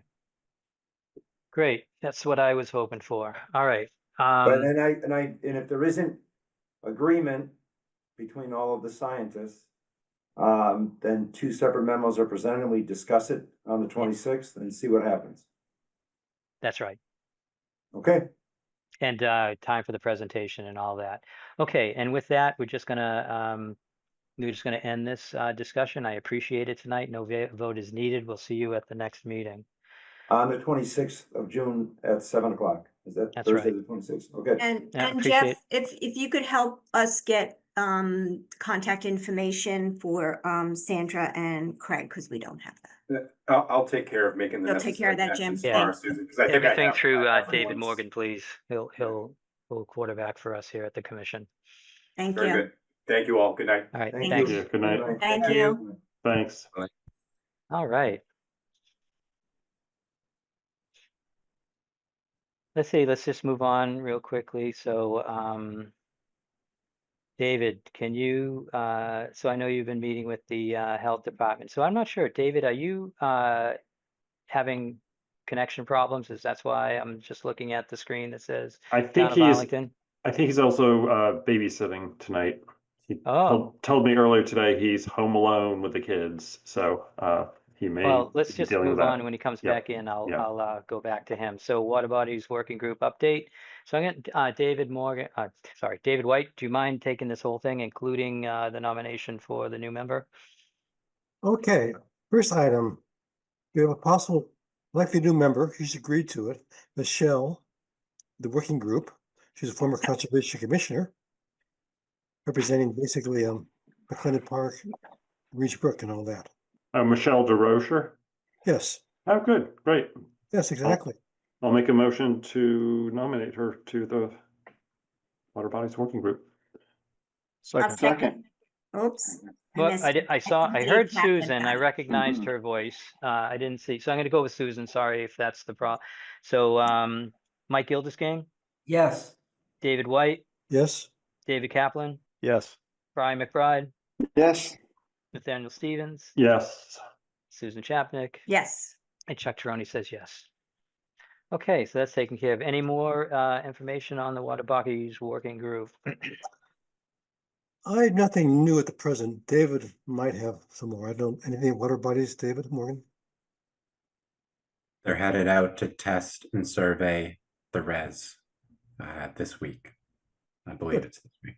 Yeah. Okay, so David, we're going to go back, David Morgan, we're going to go back at this point to the fishing line update. Just really want to know, any progress between the Recreation Committee, Natasha, you, where we're heading in that. It's probably important for our discussion and to find out whether we're going to put it on our agenda or not. So take the floor. Last I spoke with Natasha, she was working on reconvening the working group, the fishing line working group. I haven't gotten an update since that time. We were set to meet yesterday and needed to reschedule. And so I think that it should go on the next agenda in order to allow for the space here. We sent the letter that the commission requested that go to the Park and Recreation Commission, and it was received. It'll be on their next agenda for the upcoming meeting, and I think that puts us on a similar timeline for discussion with them. So they'll be able to have their meeting, make a decision, then we have our meeting after that, so we'll have that information. Yes, I'm not sure that they're planning on making a decision. Either way, they've already stated that they're not in favor of a pause or a ban at Menominee Rocks Park. But as long as they take that vote or make that, have that meeting prior to our meeting, I'm okay with it being on the next meeting. okay. Yep, that does seem to be the case. They're at least in receipt of the correspondence, and it'll be part of the materials for that meeting. Okay, and there's going to be time for Laura to start out with a presentation on that. All right, so I know everyone's got their hands up. These are really discussion items, but let's see if we can make it quick, Susan. Just real quick, just for Conservation Commission, as you know, under the Wetlands Protection Act, we only protect wildlife habitat. You could make a case that fishing line impairs habitat. However, under our local bylaw and local regulations, we are statutorily required to protect wildlife itself.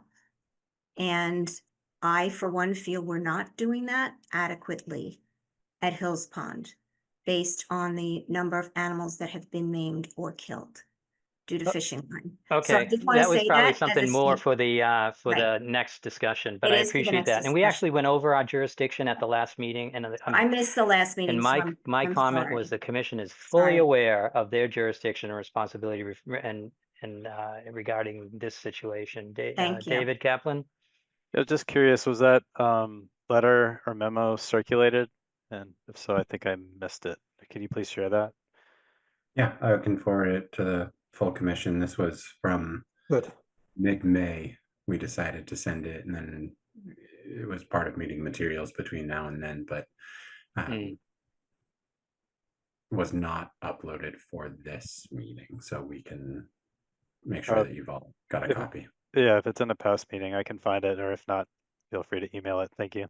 Yeah, no, I'll email it. That's totally fine. Sorry about that.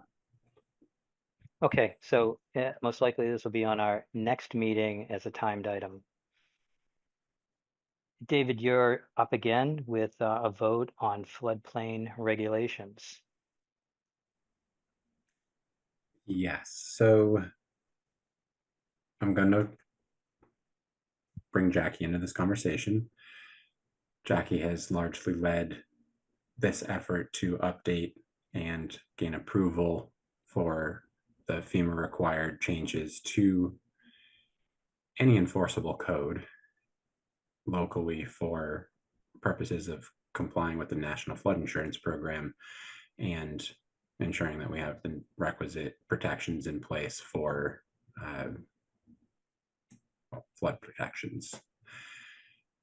We, for the public's sake, have kept this in our zoning bylaw until recently. FEMA gave us late notice about impending requirements to be changed by July 8th. And so they were not able to go before town meeting this year. We instead chose to go another route and put this in Conservation Commission's regulations. And we've prepared over numerous meetings a draft, which is now finalized and ready to be submitted to, well, it's DEP first and then to FEMA. So Jackie, has the representative gotten back to us yet with an approval?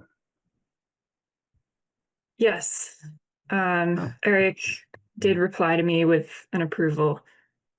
I don't know why my language is good. Yes, so by email, I received approval from Eric, who's working at the state level, to make sure that all these floodplain regulations meet the requirements. In response to the commission's feedback at the last meeting that we discussed this, we ended up putting this into a separate set of regulations rather than as a section within our wetland regulations. So it would be a separate set of regulations under the wetland bylaw with the enforcement procedures of the bylaw applying to it. There was some concern about whether the enforcement piece would work with the bylaw, but Eric got back to me and eventually agreed that it was meeting the requirements. We had discussed this between me, David, Nathaniel, and town council to make sure that we ironed out all the details of what was required. All right. So Nathaniel, did you want to? I can show any part of the regulations if anyone wants to see it, but we're hoping. Did we see these at the last meeting? You've all looked it over. So at a different meeting we had discussed it, but they've significantly changed since the last time we discussed it. And they're in the file folder, the meeting folder. So yeah, Nathaniel, do you want to give your endorsement? Sure. I think it's great. Jackie did a great job.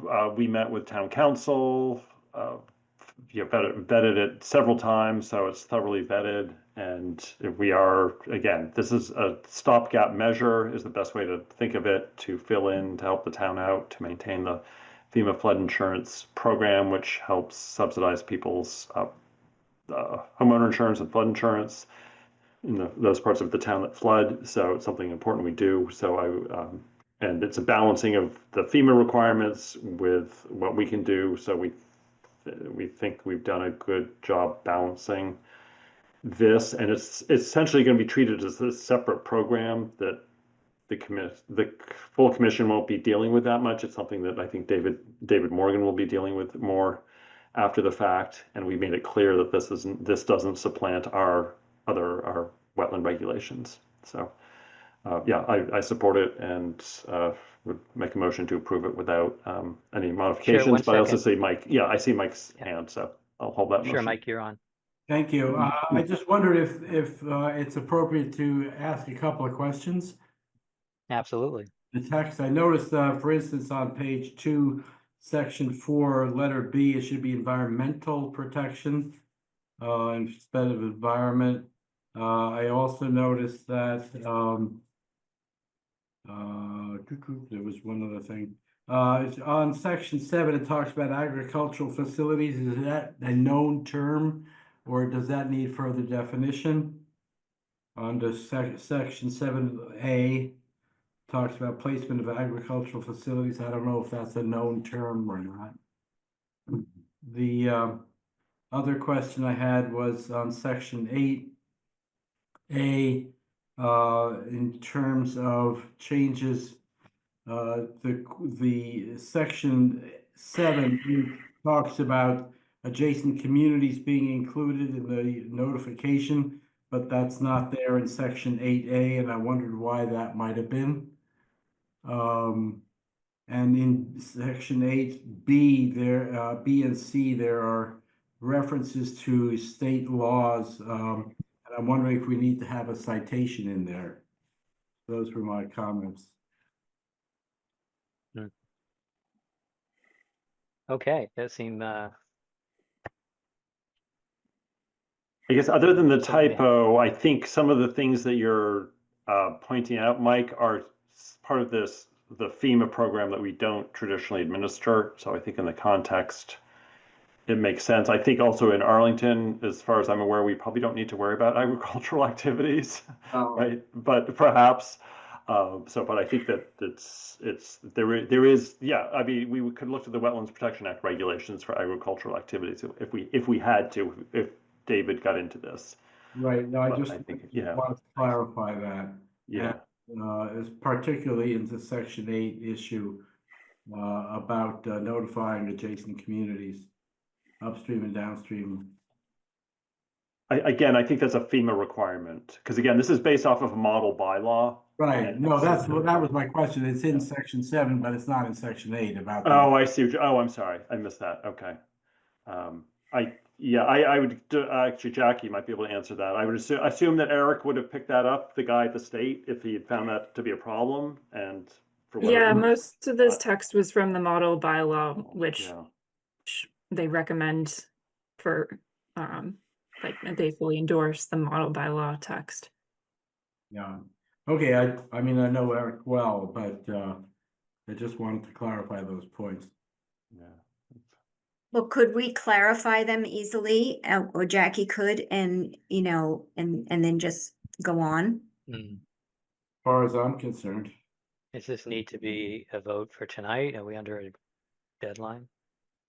We need to issue the changed regulations by July 8th. Yeah, we should get them done.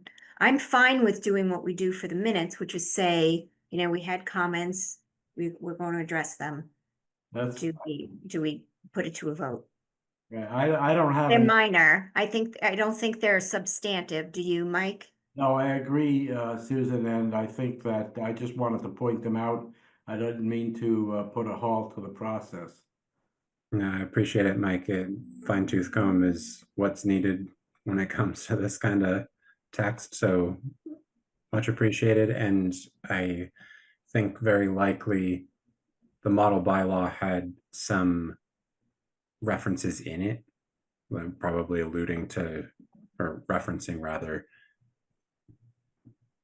federal or state statutes that we likely didn't include with the regulations, given that we're trying to sort of shoehorn things in. So maybe there is a missing reference in there. You know, that said, Eric has given it his blessing, and we're sitting in a good position. I do think that a motion to approve tonight is appropriate, and it can include that caveat that we're, you know, going to sort out any missing references before we submit it to the state. Sounds good. Nathaniel? So moved. Second? I'm not second, I'm asking for one. I'm like you're seconding. All right, so that's David Kaplan. Susan Chapnick. Yes. David White. Yes. Brian McBride. Yes. Mike Gilderscane. Yep. Nathaniel Stevens. Yes.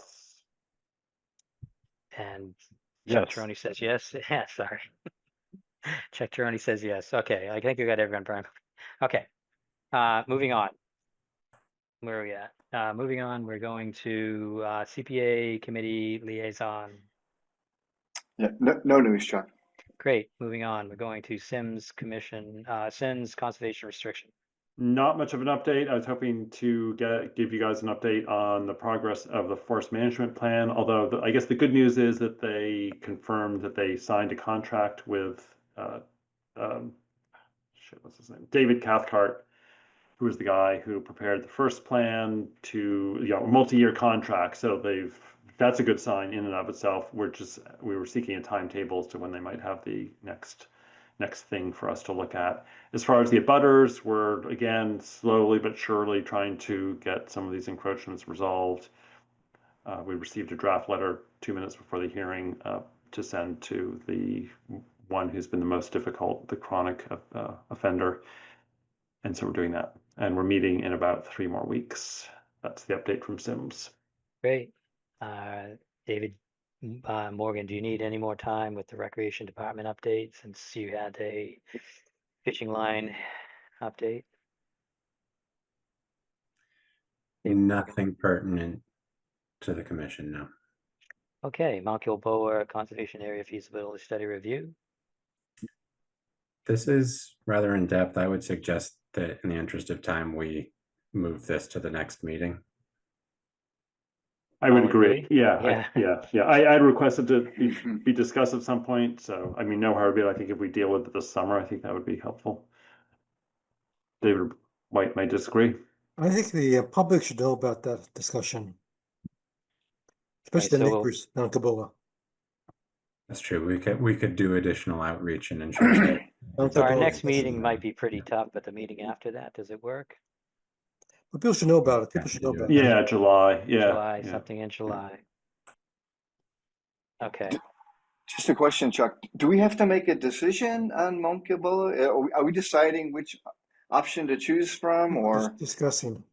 Yeah. Just discussing? We're At some discussing. point, Yeah. I mean, Brian, we commissioned, you know, as you may know, the CPA gave us a good deal of money to do this feasibility study. And my feeling is, are we just going to let it sit on the shelf, or is it going to have us Try to move it somehow. Yeah. Are we going to do anything with it, I guess? Okay. But at the end of the day, it's our jurisdiction, and therefore at some point we will recommend the path to be taken? It's on conservation land, so yes, we have management over that land. It's our land. The same control over it. Thank you. All right. Well, that ends our discussion portion of the meeting tonight. We're going to move on to item number 3, which is our hearings and the DP file number 910370, notice of intent for 39 Reed Street. The Arlington Conservation Commission will hold a public meeting or public hearing to consider notice of intent under the Wetlands Protection Act and the Arlington bylaw for wetlands protection for construction of an addition and a screened porch to a single-family dwelling at 39 Reed Street. Work is within the 200-foot riverfront area to Reed's Brook and a 100-foot buffer zone and the 100-foot adjacent upland resource area. And with that, is Rich Kirby here? If you are, sorry, it's not Rich, it's Nicole. Well, Sure. we're working on it together, but Nicole's gonna Oh, take. okay, Nicole, please introduce yourself and take it away, please. Great, thanks, Mr. Chair. I'm Nicole Farrar from LEC Environmental. Rich Kirby, also from LEC, is joining us as well, and the homeowner and applicant Katina Leotis is on the call as well. If I may share my screen, I'm just going to open up the aerial to familiarize the commission with the site. So we have our single family house. It's in the northwestern part of town, just north of McGlennon Park. You can see it's mainly surrounded by lawn and landscaping here. Second. We have 2 existing driveways, one that is in the northern portion of the site, extending from Thesda Street, and then a second driveway that extends to a garage underneath the house off of Reed Street here. And I'll just open up our existing conditions plan. Again, here's our existing conditions plan on the left with our single family house. There is an existing deck off the rear of the house, as well as 2 concrete walkways that extend to the front and side entrance. There's also an existing shed in the northern portion of the site, and some scattered garden beds around the rest of the site. So in terms of resource areas, LEC was out in June of 2024 to delineate the BBW boundary. It is located off-site, and it does border a open water feature just to the south, shown in orange here. And from there, we have our 25-foot no disturbance, 50-foot no build, and then 100-foot buffer zone in yellow. So you can see, a large majority of the site is within the 100-foot buffer zone. There was a question that came up regarding the perennial status of the stream, and I know Rich has some experience on this at another project nearby, so I'm actually going to turn it over to him to discuss it. Thanks, Nicole. Rich Kirby, LEC Environmental, and I think there were some questions about the status of the stream that is Reed's Brook that flows through McLennan Park. I know that the town GIS map shows some riverfront area adjacent to Reed's Brook for its entire length. I think many of the commission members might recall when we had filed with the commission for 92 Dothan Street, which is up gradient or upstream of this site. We had presented during a public hearing the stream stats information, the USGS maps, things like that. And I think, if I recall correctly, the commission ultimately agreed that there was no riverfront area. And in this case, then there was no jurisdiction because the property was greater than 100 feet from the resource area, but within 200 feet. If I could share my screen just for a moment. I just wanted to go through a couple of things here. The regulations are pretty clear on this. This is a section of 1058, 310 CMR 1058. You know, it goes through the sort of if-then analysis with regard to perennial or intermittent. Letter A, if it's shown as perennial, then it's perennial. If it's shown as intermittent or not shown, and has a if a river or stream shown as intermittent or not shown on the current USGS map or more recent map provided by the department that has a watershed size greater than or equal to 1 square mile, it's perennial. All right, so if the stream isn't shown or if it's mapped intermittent, but it has a watershed greater than 1 square mile, it's perennial. This is the category that we fall in. A stream shown as intermittent or not shown on the current USGS map or more recent map provided by the department that has a watershed size less than 1 square mile is intermittent, unless the stream has a watershed size of at least half square mile and has a predicted flow rate, 99% flow duration of 0.01 cubic feet per second at the 99% flow duration using the stream stats method. So in this case, I will stop sharing this screen and share a new screen. Lots of windows open here. Let's see. Oh, I can do this. Okay, so here are the regulations. Here is the USGS map this is the most recent map for our site. This is Reed Street here. Here we can see a blue line was interrupted by some dashes indicating an intermittent stream. Can everybody see the USGS topographic map? Yes. Yes. Okay, great.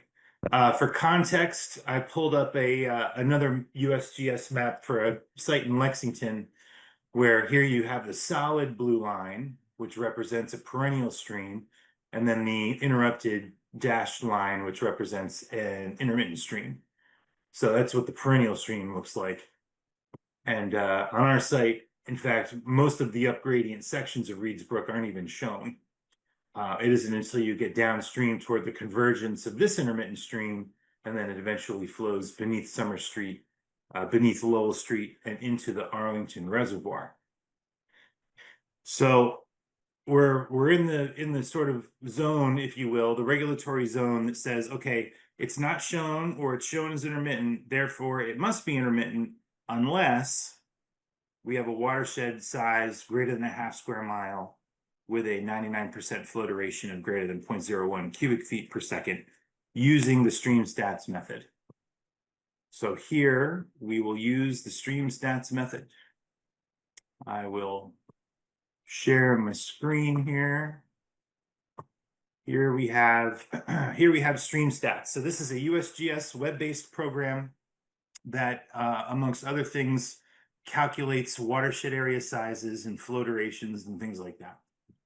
So I typed in our address, and here we are. This is Reed Street right here. Here's Summer Street. Here's 2A, Lowell Street. Here's the Arlington Reservoir for context. The Lexington town boundary is literally like right here. So, and here's Dothan Street. This is the 92 Dothan was the property where we were actually on the opposite side of the street over here. And we contended that despite the fact that the town GIS map showed riverfront area, the stream is not perennial. So Nicole and I ran stream stats for a number of points along this stream to try and find the point at which it does become perennial. That is the point at which it has at least a half square mile watershed area and a 99% flow duration of greater than 0.01 cubic feet per second. And if I want to delineate a point along the stream to discover where the size of that watershed area is, I will pick a point right at the convergence of the Arlington Reservoir. And so this is going to include, as you'll see, the watershed area for not only Reed's Brook, but also this other intermittent stream that also flows into the reservoir. And it just takes a minute to process.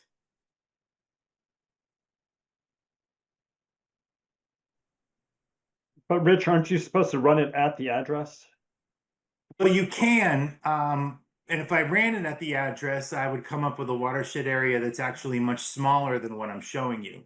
But what I'm trying to demonstrate is that no portion of this stream system is considered perennial, even at the point at which it enters the reservoir, because it's not shown on the USGS map as perennial, and it doesn't have the adequate watershed area size. So here USGS has mapped the watershed area for the point at which Reed's Brook flows into the Arlington Reservoir. And of course, as we know, Monroe Brook flows through the Arlington Reservoir as well. So it's basically the convergence of Reed's Brook with Monroe Brook. And what's the size of that watershed? That's that yellow that's shown. Sure. So we're going to go to continue right here. And it will The process. map is wrong. The map is wrong. Sorry? The map is wrong. It flows into Monroe Brook. Oh, just the name. I walked it. The name of the brook, David, or is it? It flows into Monroe Brook before it dips to Millbrook is right here. No, I think Monroe we have. Brook. It flows into Monroe Brook. Yes, this is Monroe Brook right here. It flows into Monroe Brook before it reaches the reservoir. Oh, I see what you're saying. Oh, okay. All right. Well, regardless it crosses over before Lex Farm into Monroe Brook. Well, how are those inconsistencies handled within the regulations? Well, just yeah. I mean, in terms of water, the map is wrong. I understand. We'll talk about that in a moment. But if I could just go through this exercise so the commission can understand how this works from a regulatory standpoint, I would appreciate it.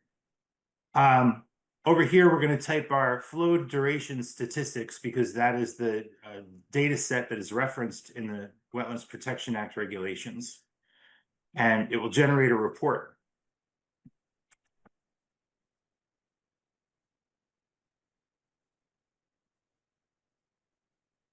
Well, to Nathaniel's question, how big is that yellow area? Find out. We're all going to find out very soon. So I'm going to open the report. And here it is. So here's the stream stats report. It shows the contributing watershed area. And as we scroll down, it offers a fair amount of data. Most of it is not really concerning to us from a regulatory standpoint. But you can see here the drainage area is 0.59 square miles. So we are above the 0.50 square mile watershed area. However, we also need a 99% flow duration greater than 0.01 cubic feet per second. Here is the flow duration statistics report. As we scroll down, we have the 99% flow duration. It is less than 0.01 cubic feet per second. Therefore, from a regulatory standpoint, the stream does not qualify as perennial. Now, I ran this exercise just to demonstrate the point at which it even flows into the Arlington Reservoir. If it turns out that the stream pathway is incorrect for the point at which it flows into Monroe Brook, you know, we can do this for a point along the stream anywhere along it. So we could do it, you know, right here, for example. Yeah, I would say closer to the address would make me more comfortable. So Sure. So we can do it again. It'll just take a moment.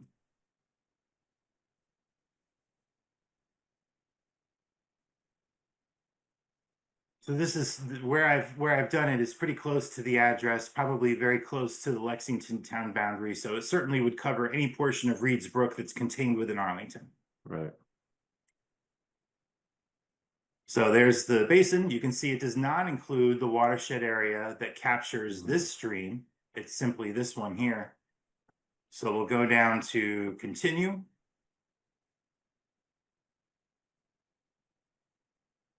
Low duration statistics, continue.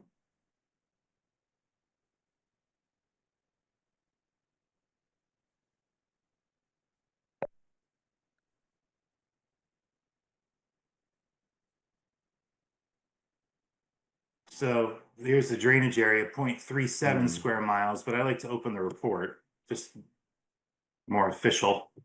So here we are. So here's the contributing watershed area. And as we scroll down, our watershed area is 0.37 square miles. So less than the 0.5 square miles, the minimum threshold referenced in the regulations. And sure enough, we go down to 99% flow duration is also less than 0.01 cubic feet per second. So because of the data and the stream stats report, you know, I don't think there's any other conclusion one could come to from a Wetlands Protection Act regulatory standpoint than to confirm that the stream is intermittent. Does anyone have any questions on that?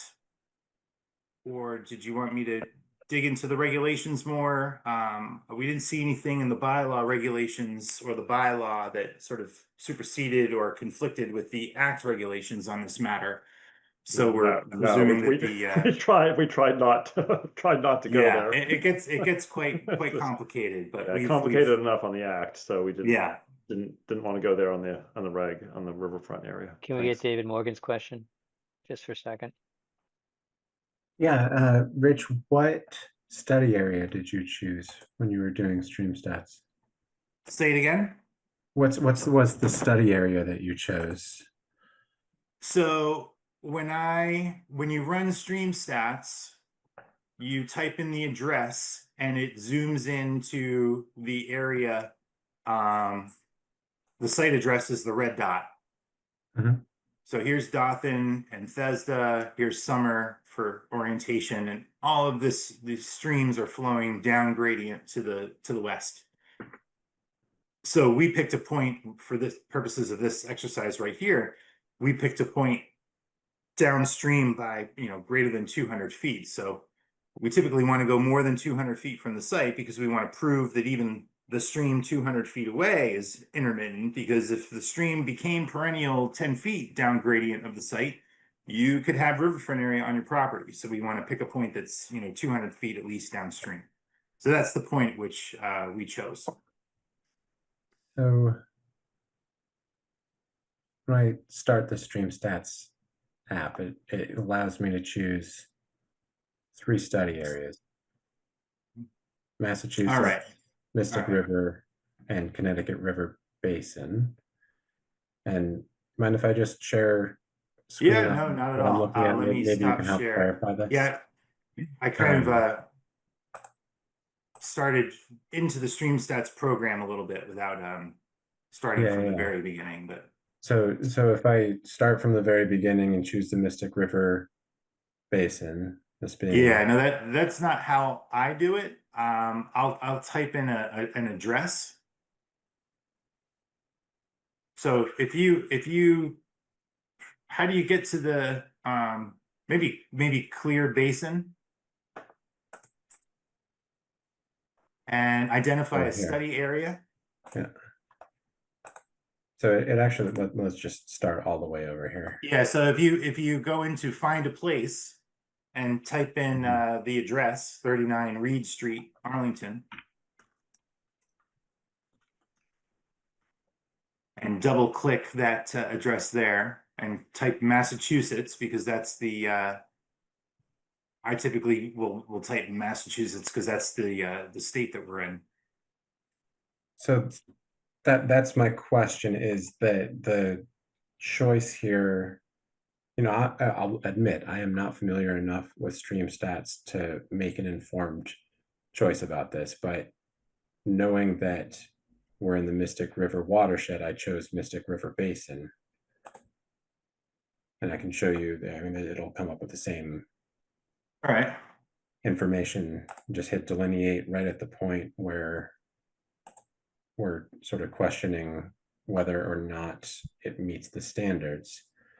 Yeah, this, if you go to base maps, will you turn off the, it's really busy, in upper right hand corner where it says base maps? Sorry, I have a, It's delineating the basin. Maybe turn off imagery and just go to national map. Might be easier to see what's going on there. Looked like the storm drain layer might have been checked. Yeah, that's mm-hmm. And so, you know, when this loads it, it'll show a much larger area. I did not click to get the report about the flow rates. I just wanted to run this by you and see if that was, you know, a point of difference in how the analysis is conducted. I clicked on the storm drain. I'm sorry, that's obviously different from. maybe, yeah, maybe try maybe zooming in a little bit if you can. No, you can't zoom in anymore. Maybe pick a point along the blue line that's totally separate from, there you go. That's as close as you can get. Yeah.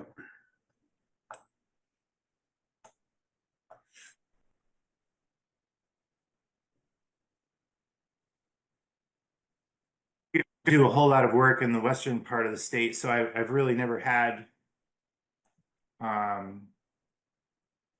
the option, or I really never chose the option of clicking the Connecticut River Basin or the Mystic River Basin. I've always just clicked Massachusetts, as I've been taught since StreamStats first came out. Yeah, I mean, it makes sense. And again, I'm not familiar enough to know if it really is a difference of methodology. Yeah, because I personally, and I encourage our staff, we run StreamStats for every project that comes in the door. Just to make sure if there are no mapped streams, there could be a digitized center line, as they call it, on these maps, just to see what the contributing watershed area is. And there are instances, maybe 1 out of 100, where we don't have a mapped stream, but you know, we have a stream that meets the regulatory standard for perennial. So drain, you want to click drainage area. You want to know that. And then I think if you were to do that, you're going to come up with a number less than 0.25, or rather 0.50.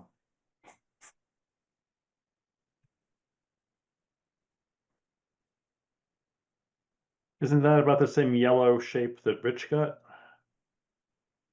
There's 0.29. So David clicked his stream point slightly up gradient of the site, and I was a little farther to the left. So that's why my watershed area was slightly larger. Yeah, I apologize. I thought this yellow shaded area was bigger than what you had displayed. So my mistake. Thank you for your patience. Sure. No, I'll have to look into that other watershed area, and the fact that all the drainage features were available on the map. There's more and more information on that program every day. But with that, I think I'll turn it back over to, unless any of the other commission members had questions. Sure, can I get a question in before we get back to Nicole? David, do we have any open orders of conditions that make a determination that this is a stream, perennial stream in this area? It's a great question, none that I'm familiar with. Okay. My second question is, any of the Conservation Commission members ever walked over that bridge, which is down at the, I guess, the pinch point of the drainage area, and seen that it is muddy but not flowing. And I'm going to raise my hand. I have. I'm going to I raise my have. hand too. Okay. I've been there when there's no flow at Yeah. that end. So I don't know if that helps or not. Mhm. Yeah, I don't think it helps from a regulatory standpoint. Now, if the stream, if we just want to do the whole thing here, if the stream was depicted as perennial on the USGS map, or if the watershed numbers triggered a perennial determination from a regulatory standpoint. And so from the regulatory standpoint, the stream is perennial. The only way to overcome that presumption would be to observe the stream and document the stream not flowing for 4 days during a 12-month non-drought period. So we can't be in a drought. It's got to be within 12 months, and it has to be 4 days. It doesn't have to be 4 consecutive days. It usually is, but it's got to be 4 days. Sure. I only offered that I as think the boots on attention the ground basins are also- testimonial. So to help the commission kind of understand that we've observed that also. So I appreciate that. Don't ever do that again, but I do appreciate the This is all my fault, the Chuck. You class. can't blame Rich for it. All right. Any questions from the conservation? Well, do you want to explain your project now? Well, I think David may have a question. I was going to say, Yeah, I Dave. think the detention basins also affect the flow, but that's another matter. But I'm not Right. sure that. Yeah, it's all right. Let's properly get back to included. the project. Yeah. Yeah. So it's intermittent, 100-yard buffer zone, 100-foot buffer zone. Okay. All right. Thank you. Take it away, Thanks, Nicole. Rich. All right, appreciate it. I'm just gonna reshare my my screen here. All right, so again, here's our BVW, 25, 50 foot, 100-foot buffer zone. And then we have our proposed conditions plan on the right here. So the applicants, they're proposing a 403 square foot addition with a 101 square foot screened in porch just off the rear of the property. The existing deck and stairs that you saw in the existing conditions plan, that's going to be removed and replaced again with this addition. And then there's going to be stairs installed to descend to the lawn area. The work isn't going to be located closer to the BVW than the existing conditions. It's actually going to be located about, a foot farther away.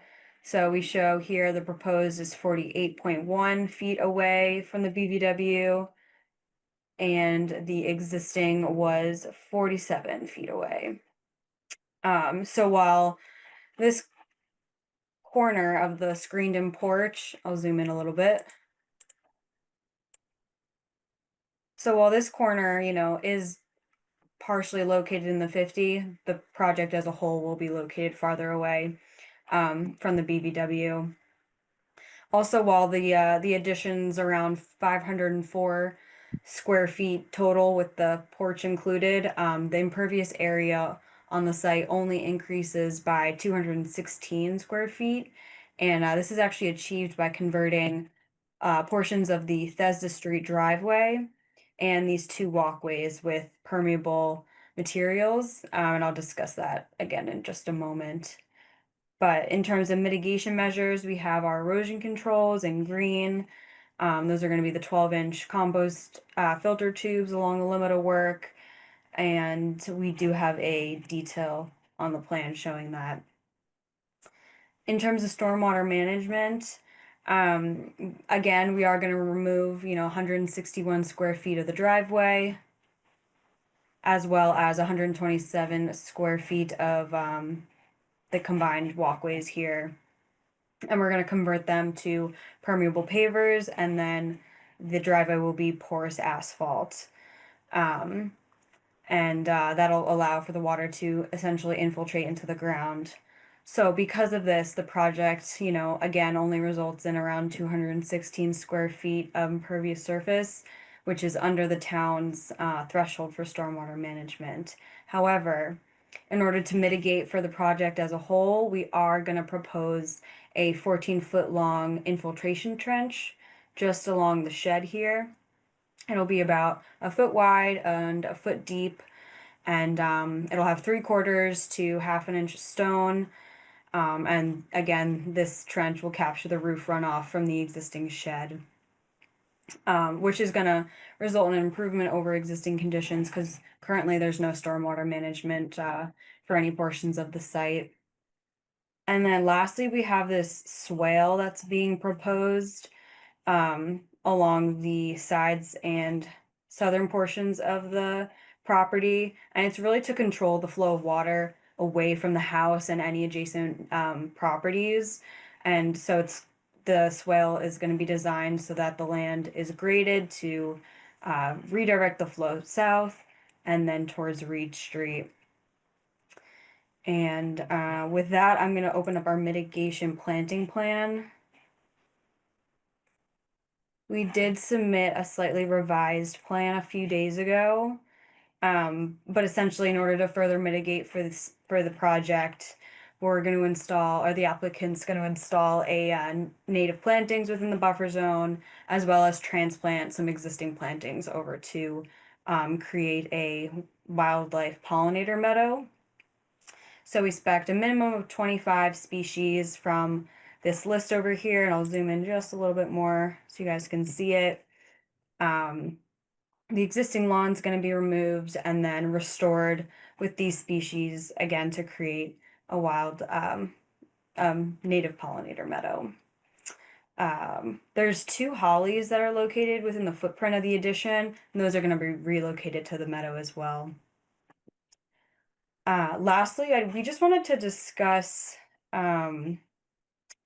relocating some existing flowering plants and grasses from underneath the proposed addition. So there are around, let's see, I believe there's 8 species that are planted like right now currently underneath the addition, and the applicant wants to relocate them into kind of a native garden, native meadow planting bed in these pink areas that have the dashed lines. And with the understanding that not every single species on here is native, but the reason why they can't be relocated outside the 100-foot buffer zone is because the area outside the 100-foot buffer zone does get a lot of shade, and so the plants might not survive. So again, not all of these are native, but we were hoping to just relocate them instead of, getting rid of them, as the applicant's had some of these for quite a while, so she just wants to preserve them and just put them somewhere else on her property. And that being said, I'm going to turn it back over to the commission and answer any questions that you guys may have. All right. I see that Mike Gilderscane has raised his hand.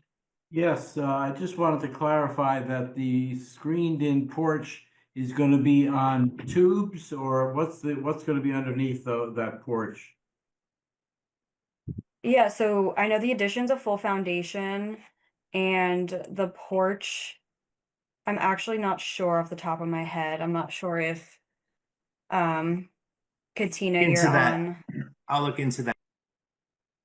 Okay. All right, thanks. So it's a full foundation under the deck, but is it the same under the porch? That's the question. Yeah, I believe we have the architect drawings, so we can just Could I, look that up. could I address this? Who's that? Can you just introduce I'm the yourself? homeowner. Oh, sure. Give your name for the record. Sure, Katina Leotis. It's not a full foundation at all. We're not adding any additional full foundation. We're gonna do helical piles. Oh, For the apologies for addition that. and the porch, The or just the porch? addition and the screened-in porch.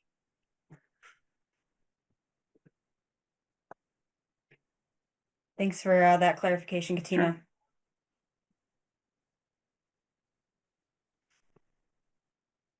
Okay, so sorry, I'm kind of falling behind here. I'm going to go with David Kaplan. I didn't see who raised their hand first. Thank you. Yeah, I had a question, I guess, about the it looks like in the 50-foot no build, the development will be slightly further back. Is that roughly the same, I guess, square footage between the screen and porch and the existing steps? So it's just sort of a wash. Looking here, the steps Yeah, I mean, it have just that calculation off the top of my head, Okay. but it does appear to be very similar Okay, to what's there.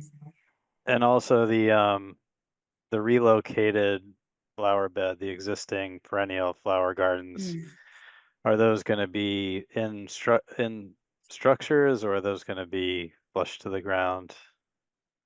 They'll be in the ground. Okay. All right. That was all my questions. Thank you. Susan Chapnick. Thank you, Nicole and Rich. And I appreciate you going through all this and talking about the mitigation and the stormwater management. And your entire site is within the 100-foot buffer pretty much. So I realize this is a bit of a challenge, but it looks like you're maintaining the same distance pretty much, plus or minus a foot better from the BVW. And that you're mitigating for the increase in impervious surface that's around 200 square feet increase with stormwater management that it doesn't exist on the site right now, as well as grading swales and mitigation plantings of native plants, an area of 300 square feet, which is greater than the amount of impervious you're adding. I have a few questions. One is about the pervious pavers, which we always ask about, and the permeable asphalt. As you know, the operation and maintenance and cleaning of those is critically important for maintaining their function. I don't remember if you had an operation and maintenance plan in there or a figure of the structure of those. I think you did have that on one of there it is, okay. And so I was wondering if you could just talk about your operation and maintenance to maintain those as pervious, and then also if you could just very quickly go through your climate resilience responses. And I will just say, I really appreciate that you're one of the few consultants that we don't have to go back and ask for your climate resilience section, because you don't forget to do it, but I appreciate you going through that very quickly. Yeah, of course. So again, we do have our details right here. We have the porous pavement details. Al Gala, the site's engineer, put these together, and then we have the permeable pavers with the joint spacing to allow the infiltration of water through the stones to the bottom of the trench that we have. And in terms of upkeep, you know, it's mostly general sweeping, keeping everything free of leaves and debris. I don't believe we included a formal operation and maintenance plan, but we would be happy, you know, and open to a special condition stating, you know, it'll be kept free of leaves and dirt and debris, and the like. And in terms of our climate resiliency, we did go through it in our notice of intent report. I can pull that up briefly. And we went through it we talked about the stormwater requirements, and then we also talked about our climate resiliency and how our stormwater management will result in an improvement again over the existing conditions, and how our native plantings will provide habitat for pollinators and enhance the area, especially being so close to the park that's to the south. And we have all that. I don't know if you want me to go through it in detail, but we did include it in our notice of intent report. That's good. I appreciate that. I would like to see even a short operation and maintenance plan, like a page of the frequency of cleaning and the manner of doing it. I mean, some sites have used vacuums. I don't necessarily think that's necessary if it's maintained well enough. But as you know, if they get clogged, if those spaces get clogged, then they're not functioning the way we intended, as a pervious surface. So we'd like to see that. Yeah, Susan, I think the primary thing in a residential setting is to make sure that Katina or other homeowners aren't using sand in the Right. winter time. That's really the critical thing. You know, I think everyone kind of keeps their, you know, driveways and sidewalks pretty free of leaves in the fall with the upkeep and things like that. But certainly we could, you know, put something together that that highlights those things and checks those boxes for the commission. That'd be great. Thanks, Rich. Those were all my comments, Chuck. Sure. With this up, I can't see anyone, but I don't think anyone else has their hands up. So I did want to ask if there was a detail on the, on the infiltration trench, and just so we would understand the depth and whatnot. I just wanted to make sure that that was a detail on the plan. Yes, we do have.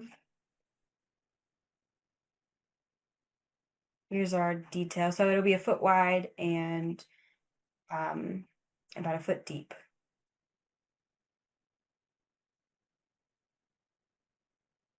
And is this And we have included in the O&M plan also? Like, we'd be happy to add it into an O&M plan. just a comment that, you know, like Mhm. maybe they want to keep the leaves off it for sure, so it works. And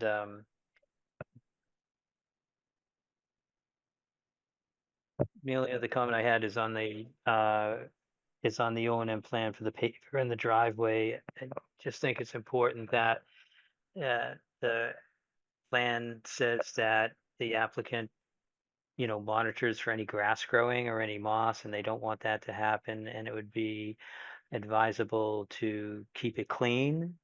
And however they do that, I know different methods out there, but also to replace any of the aggregate that that's I guess flushed away somehow. So that would probably be something you want to do with a, you know, a time frame also.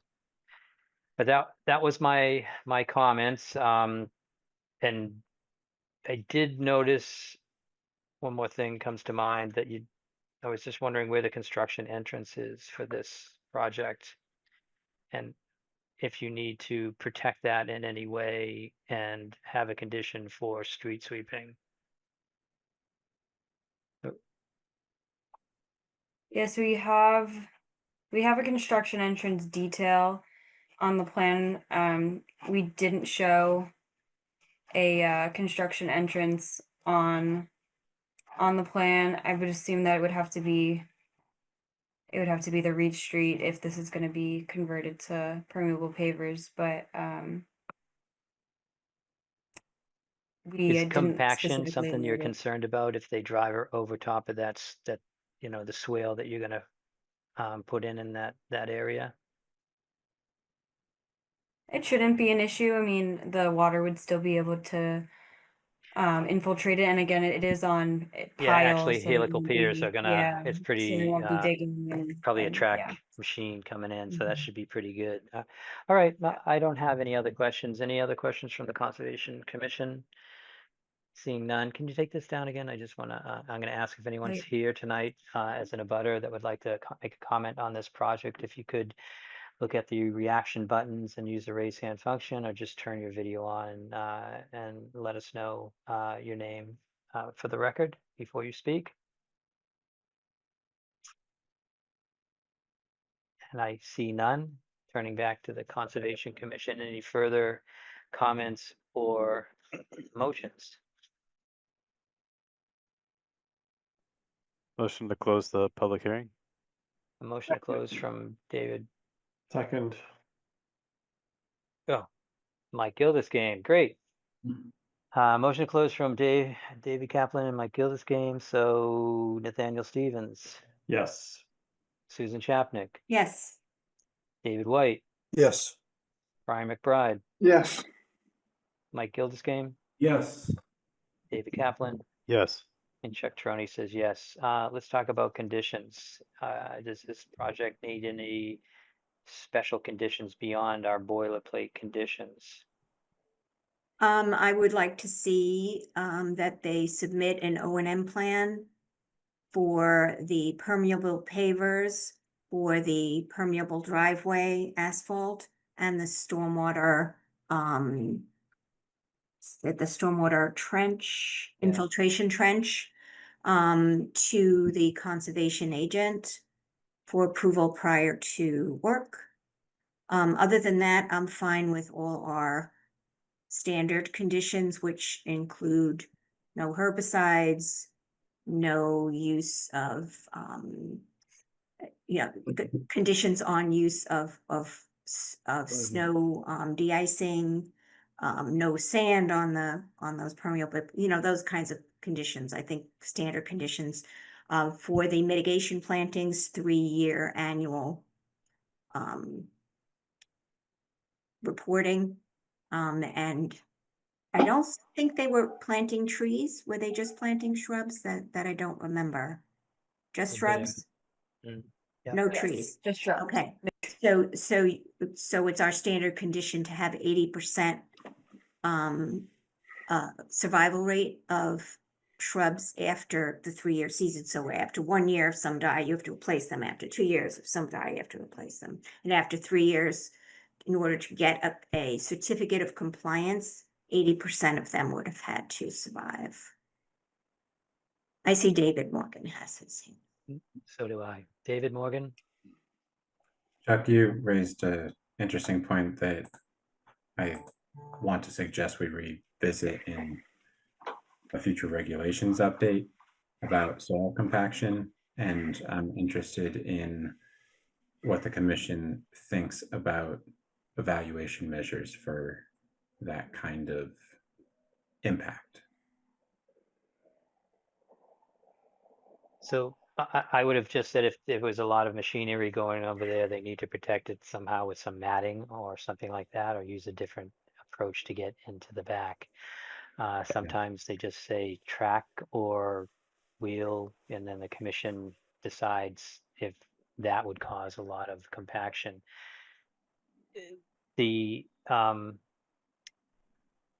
So to spin off of that and go to something else, because that's a conversation for later, but a good point.